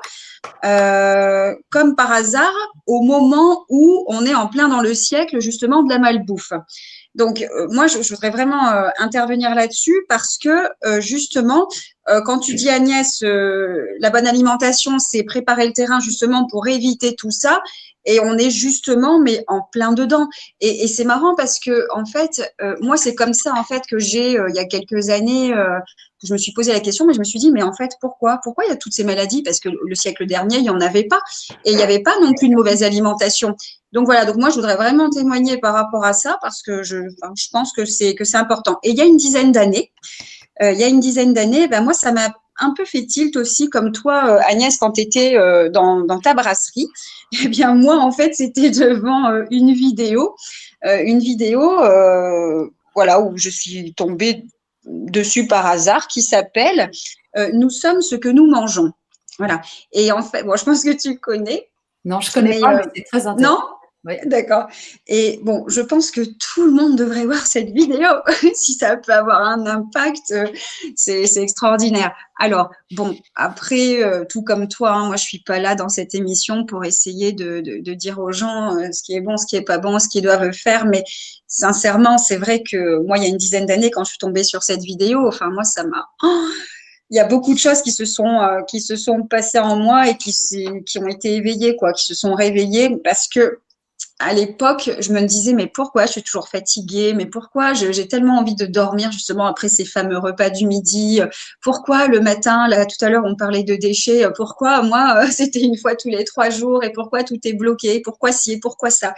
À travers cette vidéo, j'ai compris en fait que j'avais une mauvaise alimentation, pas équilibrée, pas variée, et puis certainement, voilà, hein, je suis un peu la génération aussi pizza, tacos, McDo et compagnie, pour pas citer de… Pardon, je suis tranquille, on n'en mange pas de ça, nous, alors. Mais voilà, par exemple, tout à l'heure aussi, on parlait de viande. Alors justement, oui, je vais en parler maintenant parce que sinon je vais oublier après. Voilà. Par rapport à la cuisson de la viande Manu, tu disais que tu la mangeais crue, enfin bleue, je veux dire. Oui. Voilà, ouais, moi j'adore la viande bleue aussi. Et en fait, c'est vrai que c'est vachement important parce que ce qu'il faut savoir, c'est que justement, la viande, quand on la cuit trop fortement, ben, en fait, elle devient toxique. Toxique, pourquoi? Parce que dans la viande, ce qui est important, ce sont les acides aminés. Et les acides aminés, sous une certaine chaleur, malheureusement, ben, ça devient toxique. Et les acides aminés, c'est super méga important. Pourquoi? Pour les cheveux, l'oxygène de l'organisme, le cerveau, la construction musculaire et bien d'autres. Voilà. Alors, ça, c'est tous des petits détails, voilà, au quotidien. Ben, quand on le sait, ben voilà, je pense que c'est important. Pareil pour l'association tout à l'heure des aliments. Par exemple, si on mange, voilà, tout le monde, hein, bon, un repas, je veux dire, association féculents, protéines. Bon, ça, c'est vrai que c'est, voilà, normalement, c'est pas terrible. C'est ce qui justement entraîne les bâillements et puis l'épuisement l'après-midi. Essayez un jour, ne serait-ce que de manger de la viande avec des légumes et vous verrez, hein, l'après-midi, vous la vivrez pas de la même façon. Hein. Là, ça change tout, ouais. C'est un truc de fou, quoi. Moi, jamais je peux manger. Bon, enfin, je dis jamais, ça m'arrive, hein, c'est rare. Je me régale, mais limite, aujourd'hui, j'en ai même plus envie, quoi, de manger, ouais, des pommes de terre avec ne serait-ce qu'un poulet ou de la viande. Moi, là, je me sens complètement lourde, quoi. Enfin bref. Et donc voilà, bon, c'est des petites associations comme ça. Par exemple, autre exemple, on mange un repas et puis on mange un fruit. Un fruit à la fin du repas. Faut savoir que le fruit, en fait, ça fermente. Ça fait une certaine fermentation dans l'organisme et c'est pas bon. Alors vous allez me dire, oh là là, mais attendez, après un repas, manger une pomme, c'est super sain. Bah oui, la pomme, elle est super saine, mais le problème, c'est que voilà, au niveau de la digestion, malheureusement, alors c'est pas très bon. Alors peut-être que certains. Le mélange, attention, soyons clairs, c'est le mélange alimentaire. Le mélange, hein, oui. C'est le fait de la manger alors qu'on a mangé autre chose. Hein. Un fruit, c'est manger seul. Hein, c'est ça la question. Quand il est mélangé avec d'autres aliments, c'est là qu'il y a un problème de fermentation. C'est là ouais. Il est mangé seul, il y a au contraire aucun problème. Voilà. Ah, seul, il n'y a aucun problème. D'ailleurs, on dit toujours, il vaut mieux manger et se blinder de fruits le matin parce que justement, l'organisme, il n'y a rien dedans. Hein, comme on disait, c'est un peu comme une voiture. Une voiture, quand on fait une vidange, eh ben, il est impeccable. La voiture est impeccable. Bon, l'organisme, c'est un petit peu pareil. La nuit, on va le laisser tranquille. On va bien le nettoyer et l'hydrater avec de l'eau. Et puis le matin, il sera prêt à recevoir plein de bonnes choses. Et les bonnes choses, c'est quoi? C'est justement les fruits, notamment les fruits. Donc, et là, en plus, l'organisme va capter mais pleinement toutes les vitamines, quoi. Et au niveau de la digestion, ce sera nickel. Voilà. Donc, tout ça pour dire que moi, ma petite expérience donc d'il y a 10 ans, c'est d'avoir changé ça nous intéresse, tu vois, du vécu. Voilà, l'alimentation. C'est vrai que j'ai plongé mais pleinement dans tout ce qui est smoothie, fruits, alors beaucoup de choses crues, hein, comme tu disais tout à l'heure, Agnès, et c'est vrai que c'est vachement important. Normalement, c'est vrai que manger au moins, au minimum 50% cru, c'est merveilleux pour l'organisme parce que là, on prend finalement la nature et la nature nous donne aussi ce dont le corps a. Ton expérience, précisément, qu'est-ce que tu avais comme problèmes qui ont disparu quand tu as changé d'alimentation ou bien quand tu as revenu en arrière, c'est revenu? Parle-nous de ton expérience personnelle, autant que tu le veux bien entendu. Mais je pense que c'est ça qui est vraiment intéressant. Voilà. Donc, de par mon expérience personnelle, justement, donc je me suis mis à manger à peu près, on va dire, au moins 50% de cru. Donc, ce qui m'a apporté, en fait, pour l'organisme, des sensations incroyables. Alors, au-delà des sensations, une bien meilleure santé aussi. Donc, en fait, je suis une personne qui faisait des angines blanches à répétition, qui était souvent fatiguée, qui avait besoin de dormir, qui a eu aussi des soucis de santé. Et donc, le jour où j'ai plongé, en fait, un peu dans ce domaine-là, donc de l'alimentation crue et variée, j'avais supprimé la viande aussi, hein. Je me suis retrouvée avec une forme olympique. Donc, à ne plus être malade, à aller faire mon petit tour au WC tous les matins. Alors, je précise, je sais que je vais dans les détails, mais c'est vachement important. Oui, alors je vais aller dans les détails, je suis désolée, hein, mais c'est comme ça que normalement ça doit se passer. Mais bon, il n'y avait aucune odeur. Voilà, parce que normalement, quand on mange bien, ça ne sent pas. Ça va tout seul et il n'y a pas d'odeur, absolument. Exactement. Tout à fait. Ce matin, c'était un bonheur pour moi parce que tous les jours, j'allais faire mon petit tour au WC, sans musique à l'aise, je précise. Oui, il y a la musique chez moi, oui. Au WC, il y a la musique chez moi. Donc, voilà. Et donc, sincèrement, pendant 3 ans, j'ai fait ça. Alors, pourquoi 3 ans? Parce qu'au bout des 3 ans, à l'époque, j'ai trouvé un travail, en fait, qui me prenait beaucoup, beaucoup de temps, qui me stressait pas mal. Et du coup, au fur et à mesure, eh ben, j'ai refait des petits écarts. J'ai commencé à faire un peu comme avant, à manger sur le pouce, à ne plus trop faire mes smoothies. Puis au fur et à mesure, sans m'en rendre compte, en fait, j'ai décliné et je suis repartie donc dans mon alimentation d'avant. Et puis, au fur et à mesure, eh bien, les petits rhumes sont revenus, les petites angines aussi. Bizarrement, tout est revenu. Voilà, tout ce qui n'allait pas avant est revenu. Donc voilà, donc je tenais à témoigner parce que c'est vrai que l'alimentation fait beaucoup. Alors quand je disais tout à l'heure que c'était la prévention quelque part, parce que c'est vrai que bien se nourrir, ça évite, sincèrement, hein, de tomber malade. Et franchement, moi, pendant 3 ans, j'étais super. Alors bon, aujourd'hui, j'essaie tant bien que mal de… Ce qu'il y a, c'est que là, bon, je vis avec 2 ados. C'est très compliqué. C'est très compliqué parce que l'un, il veut ci, l'autre, il veut ça et machin. Et ça ramène les frites et les tacos et des trucs. Donc, j'ai mon chéri aussi qui, de temps en temps, se régale avec ça. Donc, ouais, c'est un peu compliqué. J'ai le tiroir plein de gâteaux. Ça tiendrait qu'à moi. Il n'y aurait rien de tout ça, quoi. Mais le problème, c'est que, voilà, des fois, je craque et je le paye. Je le paye direct. Un truc. Ça, on paye cash, ce genre de truc. Ah, je le paye cash. C'est incroyable. Donc voilà, belle expérience et j'espère un jour retrouver cette alimentation 100% végétale. Aujourd'hui, je n'y arrive pas, je n'y arrive pas, mais bon, ceci dit, tous les jours, je fais mon jus de légumes, hein, je presse mon céleri, mes carottes, mes pommes moi-même, je fais tout moi-même maison, mais c'est vrai que des fois, j'ai encore des écarts et puis voilà. Personne n'est parfait, puis on fait au mieux. Alors, c'est intéressant parce que plusieurs points. Tu soulèves d'une part le point de l'environnement, c'est-à-dire que pour faire ces choses, il faut être dans un environnement favorable. C'est-à-dire, c'est vrai, si moi, on me présentait du fromage tous les jours, j'aurais certainement à ne pas en manger. Mais mon époux, Jacques, sait très bien que je ne prends pas de produits laitiers, que j'adore le fromage, eh bien, il va pas y avoir de fromage à la maison, quoi. Voilà. Donc, ça m'aide, bien sûr, parce que si on me présente un plateau de fromage, ça va être très compliqué. Une fois, je peux tenir, mais tous les jours, ce serait compliqué. Donc, tu dis ça, il y a d'une part ça. D'autre part, tu as parlé de jus. Alors, j'ai pas évoqué les jus. C'est une recette très intéressante. Les jus à l'extracteur, bien entendu, parce que ça permet, alors, à consommer tout de suite, hein, dans les 12 heures, sinon, faut mettre au frigo, dans le noir, enfin, dans des bouteilles, ou dans le frigo, c'est dans le noir, donc ça va. Voilà. Le jus, c'est l'idée de sortir la substance d'un légume ou d'un fruit et d'en enlever simplement, donc d'en écarter simplement les fibres. Vous vous rappelez que j'ai parlé de fibres alimentaires tout à l'heure. Hein. Alors, l'intérêt que ça peut avoir, c'est que on peut, sous un faible volume, avoir énormément de nutriments. C'est-à-dire, 1 kilo de carottes, ça vous fait… je sais pas, enfin, j'ai du mal à dire une demi-bouteille… je suis pas bonne en quantité, mais ça vous fait assez peu de jus et vous avez quand même 1 kilo de carottes dedans. Donc, vous pouvez partir avec ça dans votre poche, dans votre sac à main, dans votre sac à dos. Vous avez 1 kilo de carottes que vous allez pouvoir boire tranquillement d'un coup. Et en plus, il y aura pas de fibres. Alors, c'est intéressant pour les personnes, par exemple, qui ont généralement, c'est le problème qu'on rencontre, qui ont un intestin, donc un système digestif général et généralement, en particulier, un côlon qui est en mauvais état parce qu'ils ont mal mangé depuis très longtemps. Et à ce moment-là, il n'y a pas de fibres. Ça veut dire que le côlon ne sera pas mis à contribution.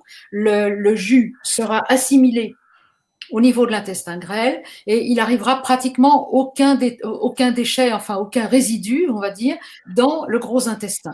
Donc ça peut être intéressant pour avoir beaucoup de nutriments vivants, hein, puisque la carotte, voilà, c'est les crues, les machins, et en même temps de ne pas faire travailler le côlon. Alors il y avait un autre point, mais j'ai pas noté dans ce que tu as dit, Isabelle.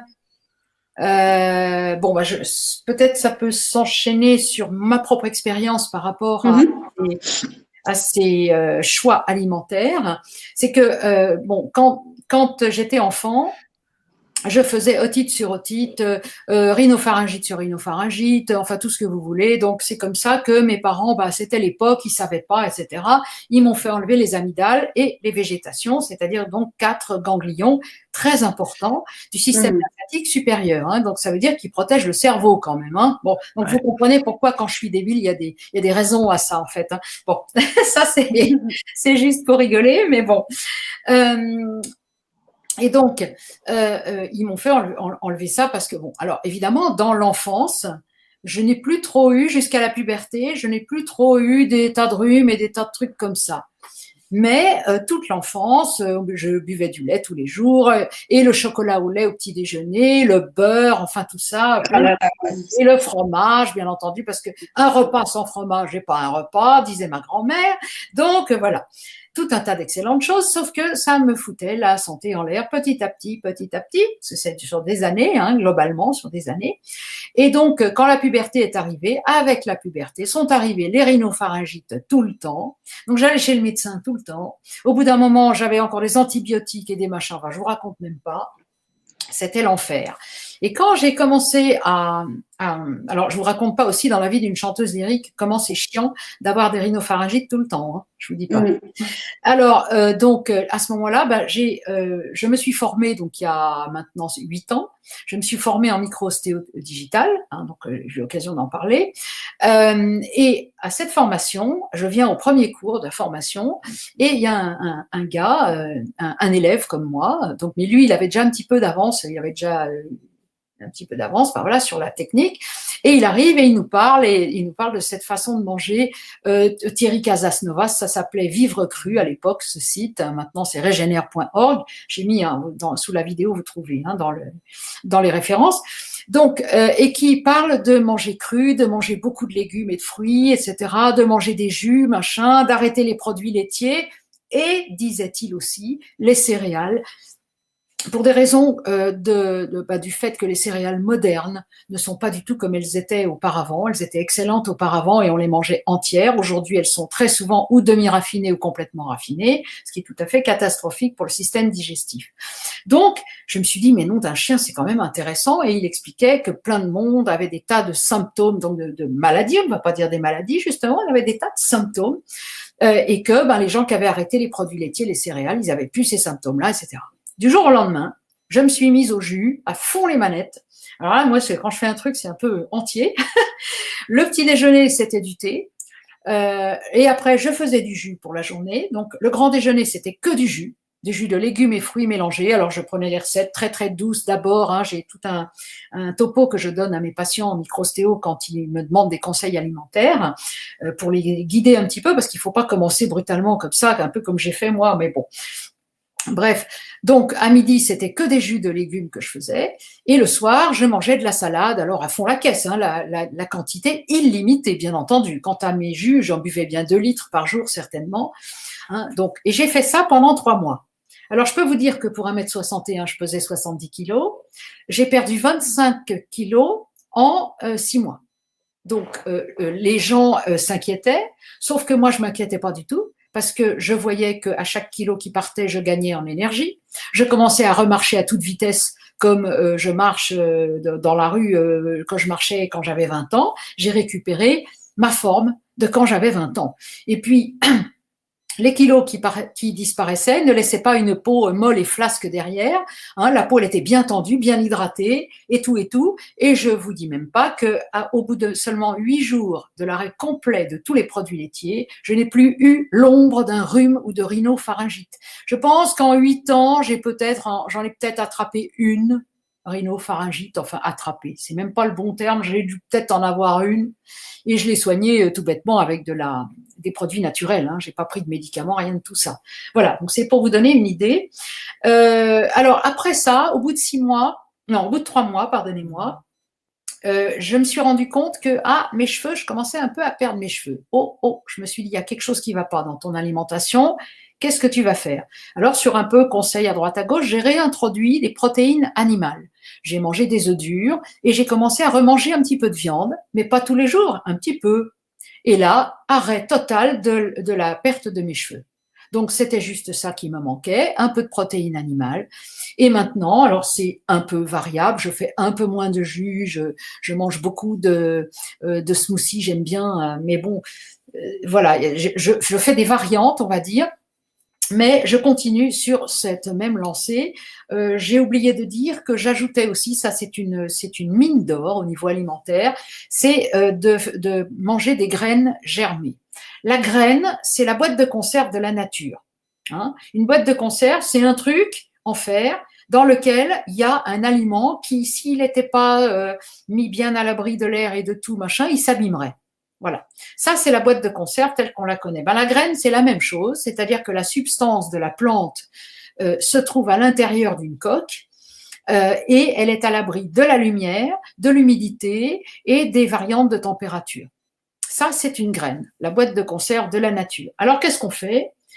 Eh ben, on trempe la boîte de conserve en question, la graine, on la trempe pendant 8 heures, par minimum 8 heures dans de l'eau. Alors, on ne fait pas ça avec toutes les graines. Une graine de chia, par exemple, on ne fait pas, mais les autres graines, on peut faire, notamment la luzerne, qui est très, très souvent utilisée.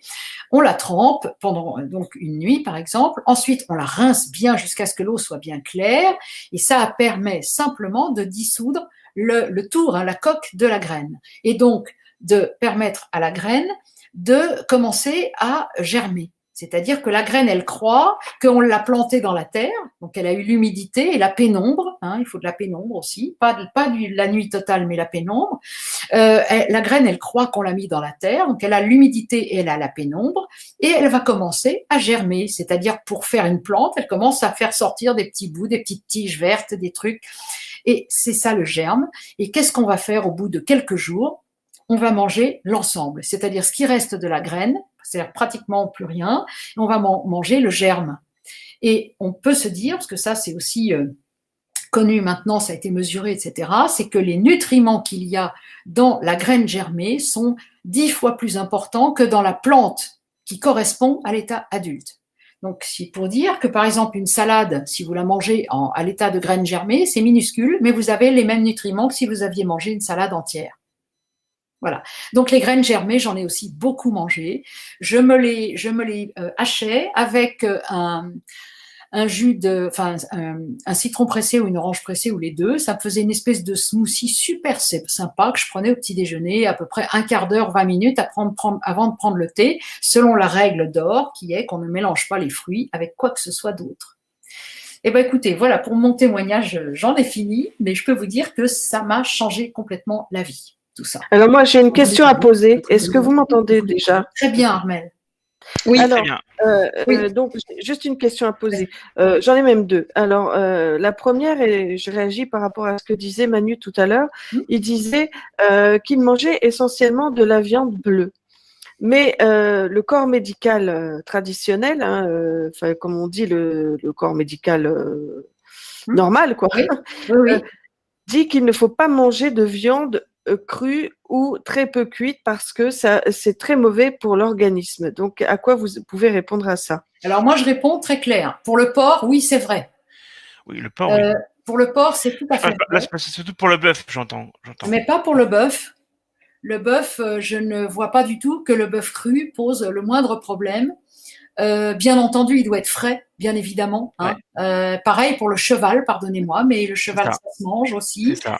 Et quand j'étais enfant, on en mangeait du cru d'ailleurs, parce qu'on nous disait que ça donnait beaucoup de bons éléments pour le sang notamment. Et évidemment, hein, quand on mange cru, on a les cellules sanguines hein, de l'animal qui sont directement, qui vont se mélanger directement avec les nôtres. Hein, c'est-à-dire, c'est pas tout à fait vrai ce que je dis, parce que le programme génétique n'est évidemment pas le même. Hein, mais enfin, quand même, on a là un produit qu'on ingère et qui est très proche qui est très facilement assimilable. Voilà. Alors, ça dépend quelle viande. Voilà. Hein. Ok, alors bon, ça c'est sûr, moi j'adore les steaks tartare, donc. Voilà, c'est bravo, Armelle. Là, tu peux y aller. Toujours pareil, avec mesure, faut pas exagérer. Évidemment, mais j'adore ça. Alors, j'ai une deuxième réaction aussi, enfin j'en ai même 3. On dit aussi que pour éviter, à l'heure actuelle, hein, c'est pareil, c'est ce qu'on entend, que pour éviter la maladie d'Alzheimer, il faut du gras pour le cerveau. Donc, qu'est-ce que vous entendez, qu'est-ce que vous pouvez dire pour ça? Alors, moi, je dirais que dès lors qu'on fonctionne bien, C'est-à-dire qu'on a un équilibre gras et sucre qui est tout à fait correct, hein, parce que gras et sucre, en fait, c'est vases communicants. Hein. À l'intérieur du foie, le sucre peut se transformer en gras ou le gras se transforme en sucre. Hein. Voilà. Donc, et il faut savoir que notre carburant, c'est le sucre, c'est pas le gras. Le gras, c'est du sucre stocké en quelque sorte. Hein. Alors, il est utile le gras, mais il faut savoir aussi que dans les tissus adipeux, c'est là que se trouve le stockage des toxines, hein, c'est-à-dire des déchets qui n'ont pas été évacués. Hein, ils vont se mettre dans les tissus gras, dans les tissus adipeux. Alors, le cerveau, il lui faut du gras, mais il lui faut du sucre aussi. C'est du bon gras qu'il faut. Alors, le bon et le mauvais gras. Là, voilà. Ouais. Le bon gras. Il faut un peu de tout. Parce qu'en fait, s'il y a un petit peu de tout, mais pas, voilà, le gras de la viande, il n'est pas en soi mauvais si on en mange un peu, mais pas des tonnes et des tonnes. Bien sûr que le gras végétal est beaucoup plus assimilable que le gras saturé, hein, le gras animal, bien évidemment. Mais si on mange un petit peu, c'est-à-dire avec les protéines animales, il y a un petit peu de gras, c'est pas du tout dramatique. Tout est dans l'équilibre. Et tout est aussi dans ne pas mélanger pour que le corps puisse assimiler comme il faut. Ce qu'on peut peut-être expliquer pour te répondre encore Armelle, puis tu vas continuer, je crois que tu as encore une autre question, c'est que l'encrassement se passe de la façon suivante. Quand on n'assimile pas correctement quelque chose, c'est-à-dire qu'on avale quelque chose qui n'est pas fait pour nous, il va se mettre dans la lymphe. Et puis quand la lymphe, elle est saturée, qu'est-ce qui va se passer? Les toxines vont rentrer à l'intérieur des cellules. Et les cellules, elles forment des tissus. Les tissus, ils forment des organes. Et les organes, c'est des machins qui fonctionnent, hein, qui ont des fonctions. Et bien évidemment, quand les cellules sont saturées de déchets, forcément, les organes auxquels elles appartiennent finissent par ne plus fonctionner. Merci Agnès. Alors j'ai une troisième chose à dire, je me fais un petit peu l'avocat du diable. Oui, moi j'adore le lait et je sais qu'il ne faut pas, d'après ce que vous dites, manger des produits laitiers. Mais ne faut-il pas éviter de boire du lait actuel, parce que j'ai un ami qui me dit qui vivait aux États-Unis et qui me disait aux États-Unis le lait forcément n'a aucun goût puisque c'est du acheté, hein, comme en France il n'y a plus que ça maintenant, de toute façon c'est rare de trouver du lait entier frais. Et il me disait, c'est pas le lait qui est mauvais, mais c'est les hormones qu'on injecte aux vaches pour produire davantage, qui après vont se trouver dans le lait et qui vont aller dans notre organisme. Est-ce que ce serait pas plutôt ça? Alors c'est les deux.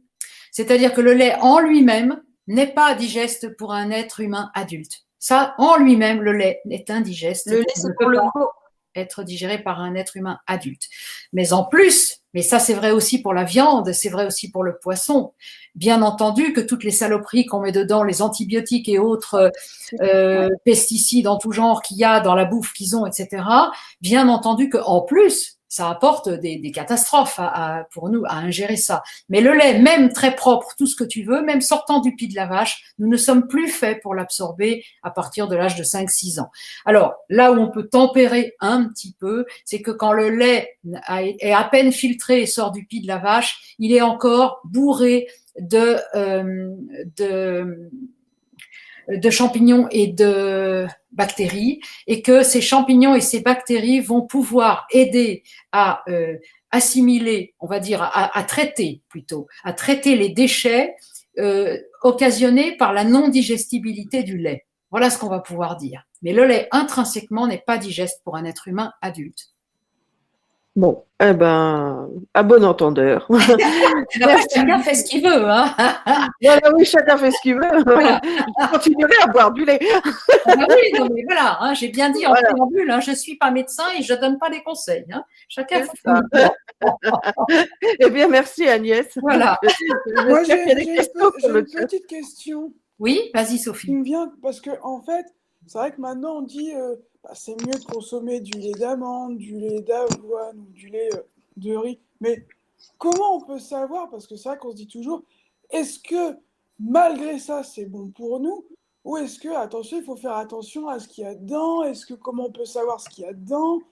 Et parce que je sais plus où est-ce que j'ai entendu ça, que Le lait d'avoine, c'est pas bon pour ceux qui font de la tension, le lait de riz. Le soja non plus, d'ailleurs, c'est pas bon pour ceux qui ont des. Enfin, ça abîme les hormones ou je sais plus quoi. Moi, j'ai entendu aussi ça. On s'y perd à force, quoi. Alors, on s'y perd à force, tu as totalement raison. Donc déjà, bon, personnellement, ce que je fais, hein, moi, après chacun voilà, fait comme il l'entend, comme il le peut aussi, j'achète autant que je peux, j'achète bio. Je ne dis pas que bio, c'est merveilleux absolument et qu'il n'y a aucun problème, mais au moins, il y en a un peu moins que dans le pas bio. Voilà ce que je dirais. D'autre part, on ne confond pas le lait animal et le lait végétal. Le lait végétal, en fait, c'est pas du lait, c'est blanc. Alors on appelle ça du lait, mais en fait, c'est de la graine écrasée mélangée avec de l'eau. Hein, c'est ça le lait en fait. Hein. Donc en fait, écrasé avec un extracteur. Donc on en extrait le centre, le dedans, on va dire, la substance, et on y mélange un peu d'eau, et ça donne un truc un peu blanc comme ça, et on appelle ça du lait. Mais c'est pas du lait à proprement parler. Le lait, ça a une fonction bien particulière. C'est sécrété par les mamelles des mammifères. Hein, donc pas que nous les humains, évidemment, il y a plein d'animaux mammifères, et ça a pour fonction d'alimenter le jeune, hein, le jeune, le petit du mammifère. Ça a cette fonction. Et c'est d'ailleurs pourquoi c'est un aliment qui permet à l'enfant de faire un peu des stocks. Hein, c'est pour ça qu'en fait, le lait contient à la fois des éléments sucre et à la fois des éléments gras. C'est-à-dire que le lait, c'est exactement le contraire de ce que dit Montignac. Mais c'est excellent pour un jeune, pour un enfant, pour un petit. C'est très bien pour un petit. Pour un adulte, non. Mais pour un petit, oui, parce que lui doit se faire quelques réserves de gras, sans exagération, bien sûr, mais un petit peu. Il doit se faire quelques réserves. Alors, après, comment s'y retrouver ? Le mieux, là, vraiment, moi, je trouve la règle la plus simple, c'est de prendre des aliments les moins transformés possibles. Voilà. Alors, quand on a un extracteur, on se fait son lait soi-même, son lait de ce qu'on veut soi-même. Alors, est-ce que l'avoine, c'est plus comme ci, moins comme ça ? On peut après se renseigner à droite, à gauche. Moi, je pense que… Tout dépend de chacun, hein, oui, voilà. ce qu'il recherche aussi. Voilà. Et les aliments, on va dire que j'ai jamais vu qu'une carotte fasse du mal à quelqu'un. J'ai jamais vu qu'une salade vert clair, hein, Batavia Scarole ou laitue fasse du mal à quelqu'un. J'ai pas encore vu ça. Voilà, il y a des aliments vraiment, je dirais, passe-partout qu'il faudrait ingérer beaucoup, en grande quantité et cru, bien évidemment. D'accord. Voilà, je ne sais pas si j'ai bien répondu à ta question. Si, si. Et bah, du coup, alors, si j'ai bien tout compris, par exemple, pour le fromage, bah, un adulte, idéalement, ne devrait même pas en Et bien manger, sûr, quoi, en fait. il ne devrait pas en manger, on est bien d'accord. Et oui. Alors pourquoi la France est-elle le plus grand fabricant de fromage ? La France, elle a su travailler le lait, elle a des terroirs extrêmement variés, c'est comme pour le pain. Et ça fait depuis très très longtemps qu'elle fabrique du fromage. Alors pour le fromage, je vais tenir le même langage que pour le lait, c'est-à-dire qu'intrinsèquement, il n'est pas digeste pour un être adulte, mais évidemment quand il est au lait cru, hein, et que le lait n'a pas été gardé longtemps, c'est-à-dire le fromage a été fait très rapidement après la traite, à ce moment-là, il est bourré de bactéries et de champignons qui vont permettre, disons, d'atténuer ces inconvénients digestifs. Voilà. Ok. Merci Agnès. Ah bah de rien, tout va bien. D'autres questions ?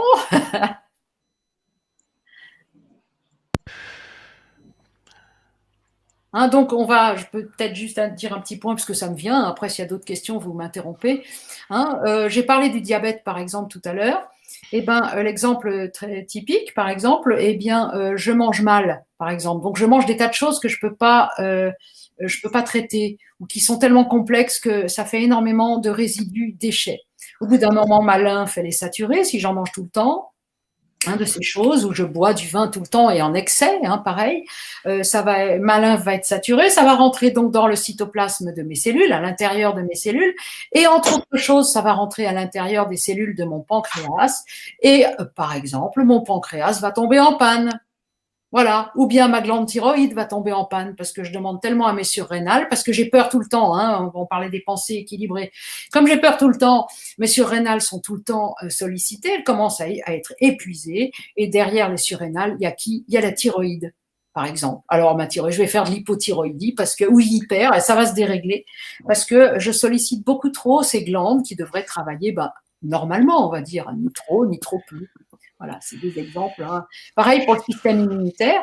Le système immunitaire, il arrive un moment où mes cellules sont tellement encombrées de déchets, si je déconne, avec ma nourriture, ma boisson, etc., depuis des années, hein, qu'il y a tellement de déchets dans mes cellules que mes anticorps, en fait, ils vont plus reconnaître ce qu'ils doivent garder ou bien ce qu'ils doivent manger et évacuer, hein, les anticorps, c'est-à-dire, je veux dire, les globules blancs qui sont chargés de supprimer les déchets. Ils vont plus s'y retrouver, ils vont plus reconnaître ce qui est un déchet de ce qui est une bonne chose. Et c'est comme ça que je vais développer, par exemple, un cancer, par exemple, Alzheimer, par exemple, Parkinson, par exemple, une sclérose en plaques, par exemple, la maladie de Lyme, par exemple, tout ce que vous voulez, des maladies qu'on appelle auto-immunes. Auto-immune, ça veut dire que mon immunité elle-même est tombée malade. Je vais me poser une question. Alors, je ne sais pas si tu vas pouvoir répondre parce qu'elle est assez. J'ai peur que ça. Je te dirai tout ça. Ouais. Tu faisais allusion aux glandes surrénales parce que moi, c'est quelque chose que je connais plus ou moins. D'accord. Parce que moi, j'ai une insuffisance surrénalienne. Voilà, donc. Surrénalienne, d'accord. Donc, voilà, c'est assez. Donc, à ton avis, c'est assez compliqué déjà. Non, c'est pas compliqué. Ce qui est compliqué, c'est les symptômes. Ouais. Mais le problème, il est que tu as peut-être pas mal de déchets accumulés sur des années. Est-ce que tu es mince comme un fil, Manu? Pas vraiment, non. Pas à ma connaissance. Donc, tu as beaucoup, par exemple, hein, mais je suis pas médecin, je répète blablabla, hein, d'accord? Non. D'accord. Mais bon, ça veut dire quand on a beaucoup de tissus adipeux, ça veut dire qu'on a aussi beaucoup de déchets stockés. Donc, au bout d'un moment, les surrénales, elles vont travailler de trop parce qu'il va y avoir des dérèglements un peu généraux. Et peut-être qu'en même temps, ça va générer, comme je l'ai dit dans ma présentation, ça va générer des pensées négatives. Et les pensées négatives vont générer un dysfonctionnement aussi de mes surrénales, etc. Donc, c'est la poule et l'œuf. L'œuf donnera une poule et la poule pond des œufs. Hein, après, c'est un système, comment dirais-je, c'est un cercle vicieux, en fait. Voilà. C'est compliqué. La médecine moderne, elle nous présente comme compliqué des choses dont la genèse, hein, dans l'étiologie, je crois qu'on appelle ça, hein, c'est-à-dire la façon dont le dysfonctionnement survient, est en fait assez simple. En fait, c'est généralement un problème d'encrassement général de la machine. Mais comme ça date depuis des années, ça finit par attaquer tel organe, tel truc. Mais en général, on a des intestins en capilotade. On a généralement des gens soit hyper maigres, soit plutôt un peu gros, on va dire. Voilà. On a des gens pas équilibrés d'une manière ou d'une autre, généralement. Et le grand point commun, c'est le gros intestin qui est généralement dans un état épouvantable. Voilà. Généralement, ça, on a ça pratiquement à tous les coups. Tu bois du café, Manu? Ouais. Parce qu'en fait, en naturopathie, on dit toujours que pour soutenir les surrénales, justement, il faut laisser tomber tous les excitants, comme la caféine, tu vois, qui a justement pour conséquence d'aggraver justement l'épuisement de ces…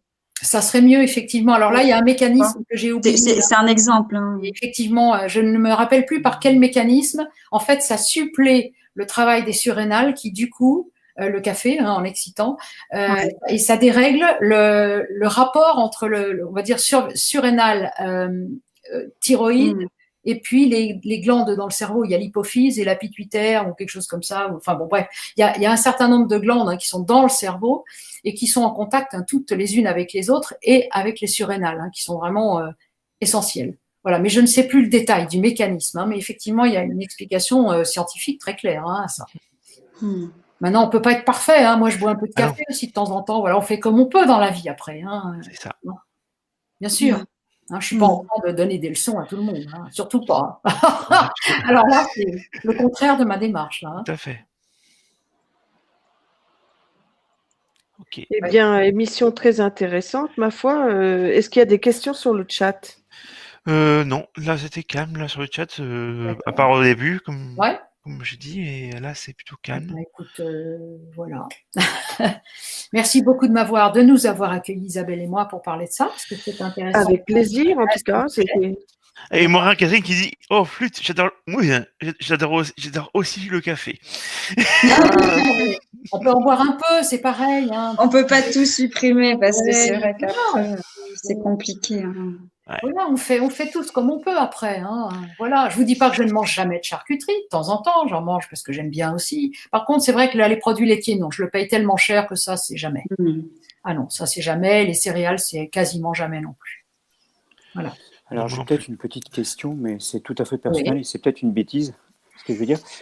Au niveau du calcium, j'avais entendu dire, c'est peut-être une bêtise, que le fait de manger du lait, il y avait du calcium dans du lait et que c'était très important au niveau des os pour avoir une bonne... Alors, je vais t'expliquer. Je vais t'expliquer comment cette idée est fausse. D'abord, sa genèse. Comment cette idée, elle a parcouru comme ça les années. C'est une idée reçue, quoi.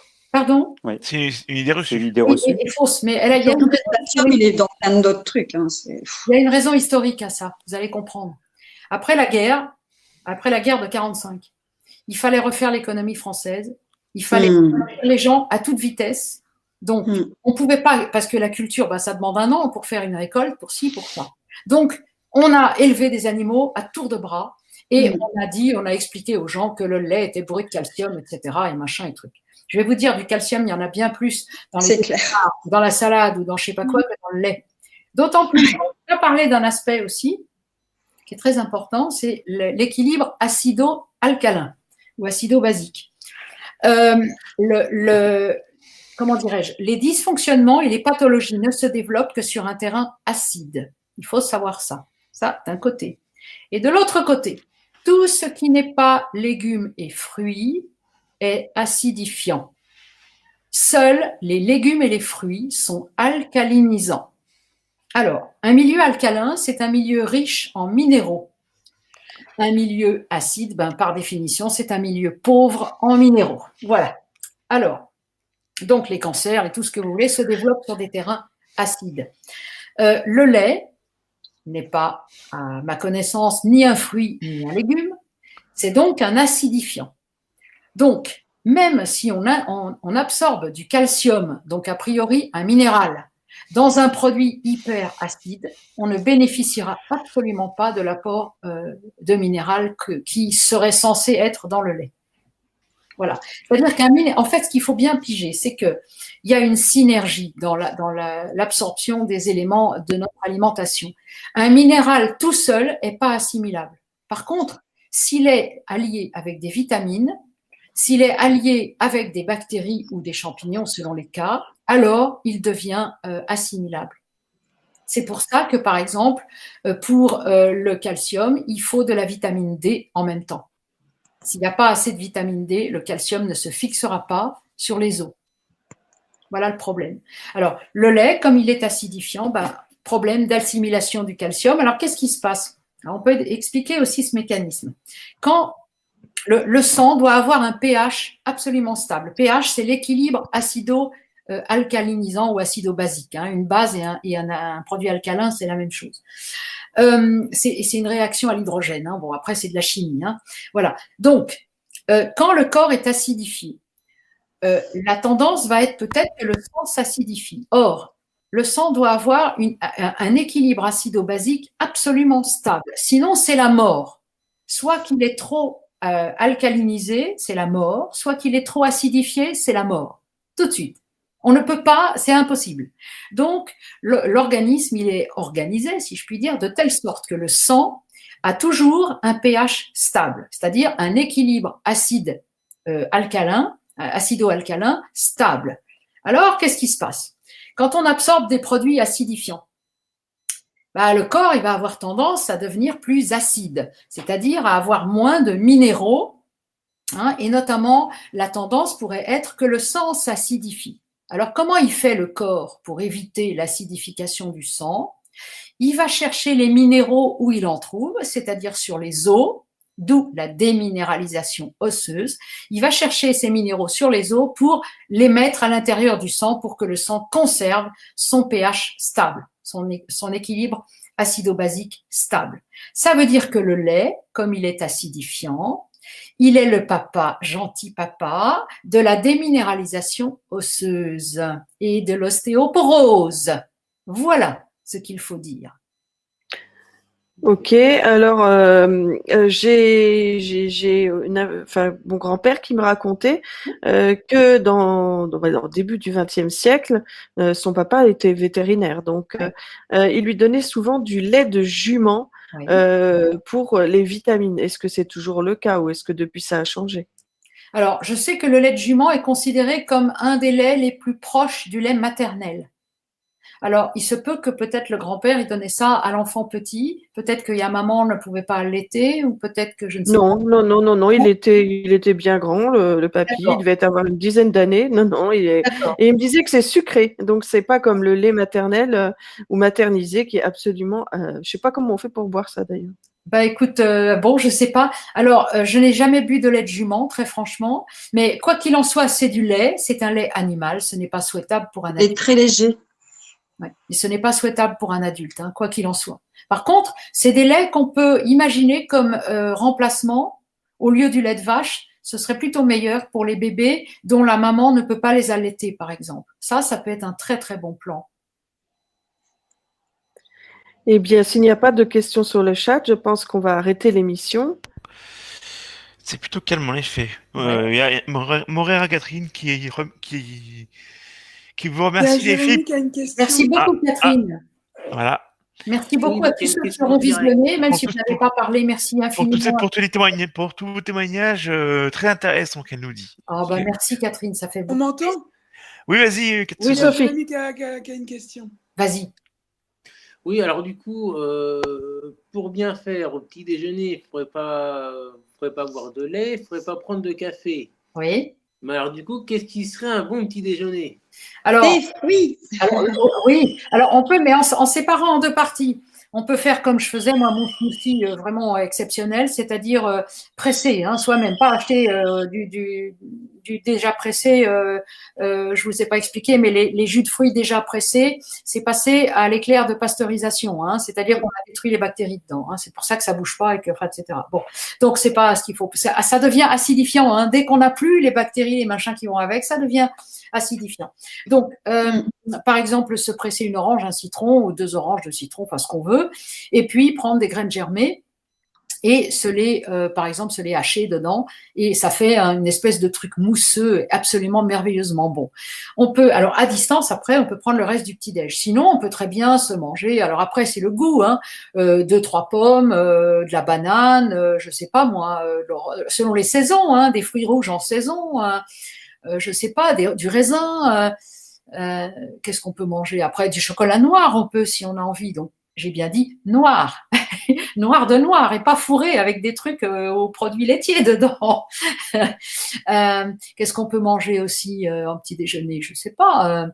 On peut manger des pruneaux, on peut manger des dattes, on peut manger des raisins secs, des fruits secs, pas trop aussi. On peut manger tout un tas de choses, en fait, à condition de ne pas mélanger fruits frais avec autre chose. Voilà, c'est tout. Mais il y a plein de... Oui, pardon, Armel. J'ai dit, merci beaucoup. Il n'y avait plus d'autres questions? Non, merci. D'accord, merci. Non. Alors, je vous remercie d'avoir suivi cette émission. Merci à toi, Agnès, de nous avoir exposé toutes ces informations sur la santé. De quoi parle-t-on? Eh bien, maintenant, on le sait. Merci, Isabelle, d'avoir témoigné. Merci à vous tous d'avoir participé, d'avoir posé vos questions. Merci à ceux qui ont visionné l'émission. Je vous invite encore une fois à la partager, à la commenter, à la liker, à vous abonner si ça n'est pas déjà fait et à activer la petite cloche des notifications pour être sûr de recevoir toutes nos vidéos.